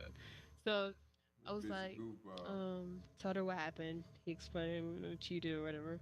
She was like, oh, really? She's upset, whatever. I was like, don't tell him that on me because he was going to be mad at me. Okay, so we walked a quick trip. As we're walking a quick trip, both of them are walking together from quick trip. So they're just now leaving, and we're just now coming. So Antonetta's like, is that Daniel walking? So now she runs there, like, who is this? So he's like, oh, it's my worker or whatever. Mind you, before we walked the quick trip, we asked him, when you go on your break, can you take us to the store? He said he couldn't leave on his break. So when we saw them walking, it was like, you just said you couldn't leave on your break, now you walking with her to the store? So she's upset now. You couldn't take him to the store, and now you're walking with the girl that she just explained to me how she looked, and she fit the description. Janine keeps talking, telling a story about Antonetta kicking Daniel out of the apartment. So he's gonna get that, whatever. And then, I guess she was coming to see him. He was being kicked out. I don't know. It was enough messages. I'm not sure what was said. But I guess she was coming to see him because he was getting kicked out. And Antonetta saw the messages. So she decided, like, yeah, now she's about to come see you. Now I'm about to beat her up. Because you just saved me from her the other day. No, you know that's how it went. So she's coming. So Antonetta and me, we go. And she comes to the house, you know, big fight. So,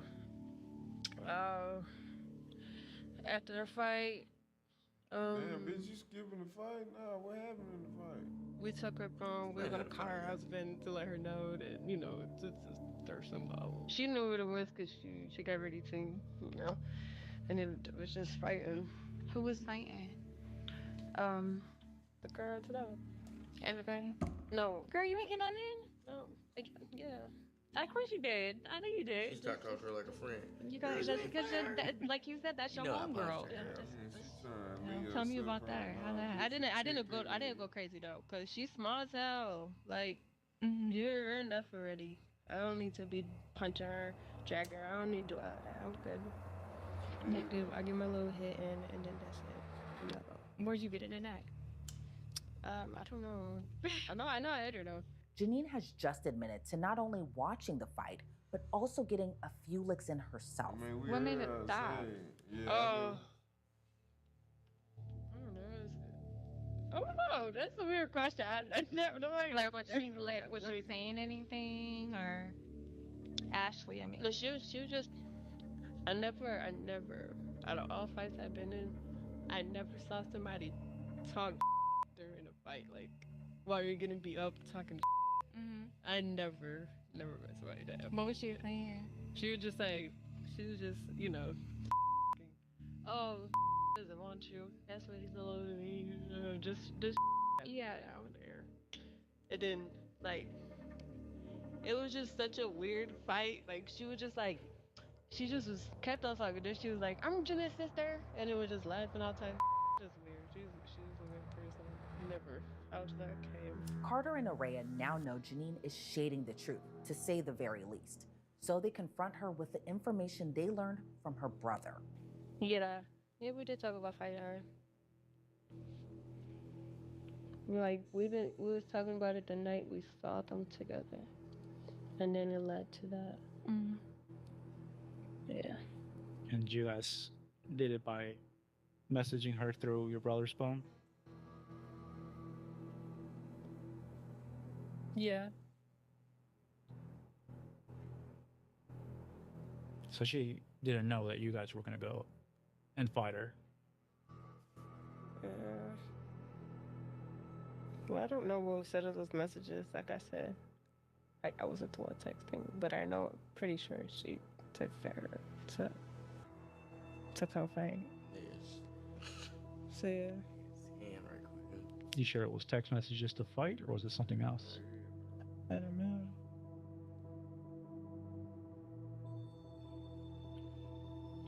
You don't know what you want to feel it. You're even honest the whole time. It's fine. Just be straight up. Just smart. Dumb smart move, because you know you text this say come over and beat your not gonna come over like that. You know, hey, y'all were smart. Y'all finessed the hell out of that girl. Of course, she know that for the sake of. No, she was gonna come back regardless. To be honest, cause she told us to meet her off the clock or whatever at 5 a.m. Then I said don't come.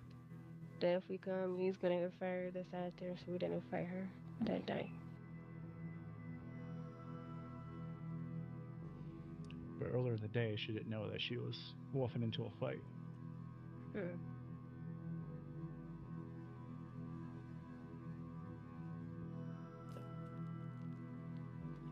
Yeah. No, she's dead. I know that. Do y'all know how she died? Like, From fighting. The injuries are for death. So they had like do an autopsy, but it was a result of her the injury she sustained during the fight. How did it make you feel? The make you feel like I'm going to hell. That I'm not gonna lie. Yeah. Like, that's really crazy. Life is crazy. And she's not a big girl. No, she isn't. Now, Janine may not be going to hell that night, but she is certainly going to jail. And despite what she and her alleged accomplice did to Ashley, Janine occasionally giggles through the horrific recounting of the violent beatdown. Ashley's pretty up. I don't know. Daniel saw it. He said, when I opened the door, I saw her. I was like, oh, and I slammed the door because she was so up. Yeah, he did do that. He did do that. You couldn't even shocked, But I didn't act. I don't know, cause I really didn't see her after that. Like, they had me sitting in the back because they was on my ass. Right, they gonna use this for it. But I know they was at the door arguing for that fall.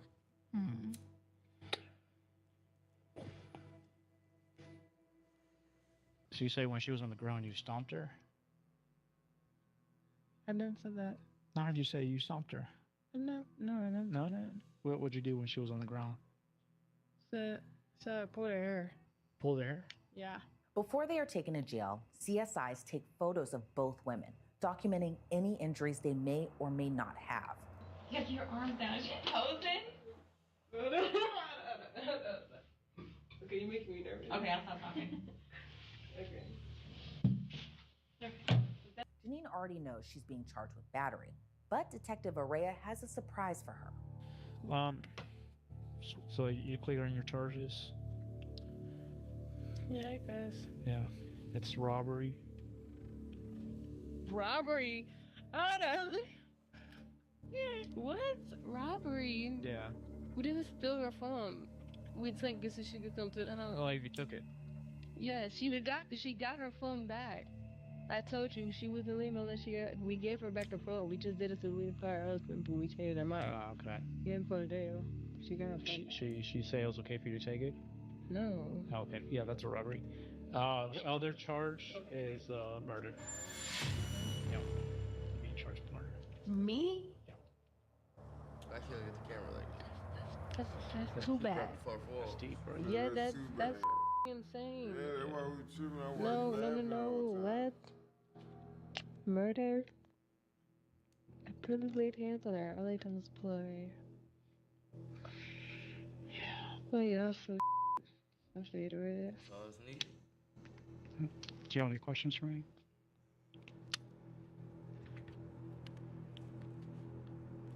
No, actually. Okay. So I just want to clarify. It's ag battery, robbery, and murder. Okay. That's gonna be your three charges. Mine? Yes, and hers as well. What did I rob? The cell phone. All right. Just hang tight a couple more minutes, all right? Antonetta Stevens and Janine Gonzalez are booked into the Gwinnett County Jail on charges of aggravated battery, robbery, and felony murder. They're both serving 20-year sentences for robbery and voluntary manslaughter at Georgia's Pulaski State Prison. They're scheduled to be released in 2042. That's it for this episode. I'm Elizabeth Milner. I'll see you back here next time with another female criminal. These people gonna be able to get out and watch the episode. Damn, that was me. It was good. I changed my life. Oh, motherfucker. And these niggas in there watching the episode. Right now. Damn, I was just in jail. I did do that. They lying. Like, nah, I ain't even do it like this. Yeah, nigga, I ain't even do it like that. Nigga, having this way, nigga. Fuck you talking about. But yeah, chat. That's the last video tonight. Cincinnati. I ain't never been no Cincinnati. Yeah, we off this motherfucker. Get up with y'all, man. Be smooth, not too cool. Stay in school. All that shit. Yeah. You feel me? Don't end up on Midwest Safety, though. Law Crime Network. All that other fly shit. Stay up. See y'all niggas tomorrow. The money make it flip. Yes, I got a stack now. You know I had to call a play, score a winning touchdown. Can't hear no hating ass nigga in the background. Every time a nigga start hating, they wanna act loud. Get the money, make it flip. Yes, I got a stack now. You know I had to call a play, score a winning touchdown. Can't hear no hating ass nigga in the background. Every time a nigga start hating, they wanna act loud. Everybody got something to say in the background. Niggas throw rocks and hide their hands, they ain't tough now. Kobe in the clutch every time they wanna act foul. Exotic weeds, out of packs, only smoking on loud. Go to Vegas, catch a flight, nigga, I put my feet up. Sliding down the strip, nigga, throwing threes and P's up. Out with my bitch and she swear I'm doing 3 months. You gotta be this way when you tryna run some ends up. Driving like a stone, had the Charlie burnt her whole clutch. Yellow coupe in the sun, nigga, I'm tryna turn up. Hit her engine growling every corner when I pull up. Slapping Mag drain the whip, tryna go down. Get the money, make it flip, yes, I got a stack now. You know I had to call a play, score a winning touchdown. Can't hear no hating ass nigga in the background. Every time a nigga start hating, they wanna act loud. Get the money, make it flip, yes, I got a stack now. You know I had to call a play, score a winning touchdown. Can't hear no hating ass nigga in the background. Every time a nigga start hating, they wanna act loud. You a hating ass nigga, why you mad at the bitch? Go outside about a bitch, cause she choosing the shit. Ayy, ayy, watch how you choosing the bitch, end up losing the bitch. Now you boo-hooing shit, ayy. Oh, green ass, trick off, crying ass. Where you going off, stalking ass nigga with your talking ass? I'm a walking ass, standing on 10 ass nigga. L's gon' come, count the wins, little nigga. Ay, yeah, point is, run it to the ceiling. Hit the hoe, split the hoe, stay up at your feelings. If you get it, you get it. Dream chasing, I don't want no dealings. Get the money, make it flip. Yes, I got a stack now. You know I had to color play, score a winning touchdown. Can't hear no hating ass nigga in the background. Every time a nigga start hating when I act loud. Get the money, make it flip. Yes, I got a stack now. You know I had to color play, score a winning touchdown. Can't hear no hating ass nigga in the background. Every time a nigga start hating when I act loud.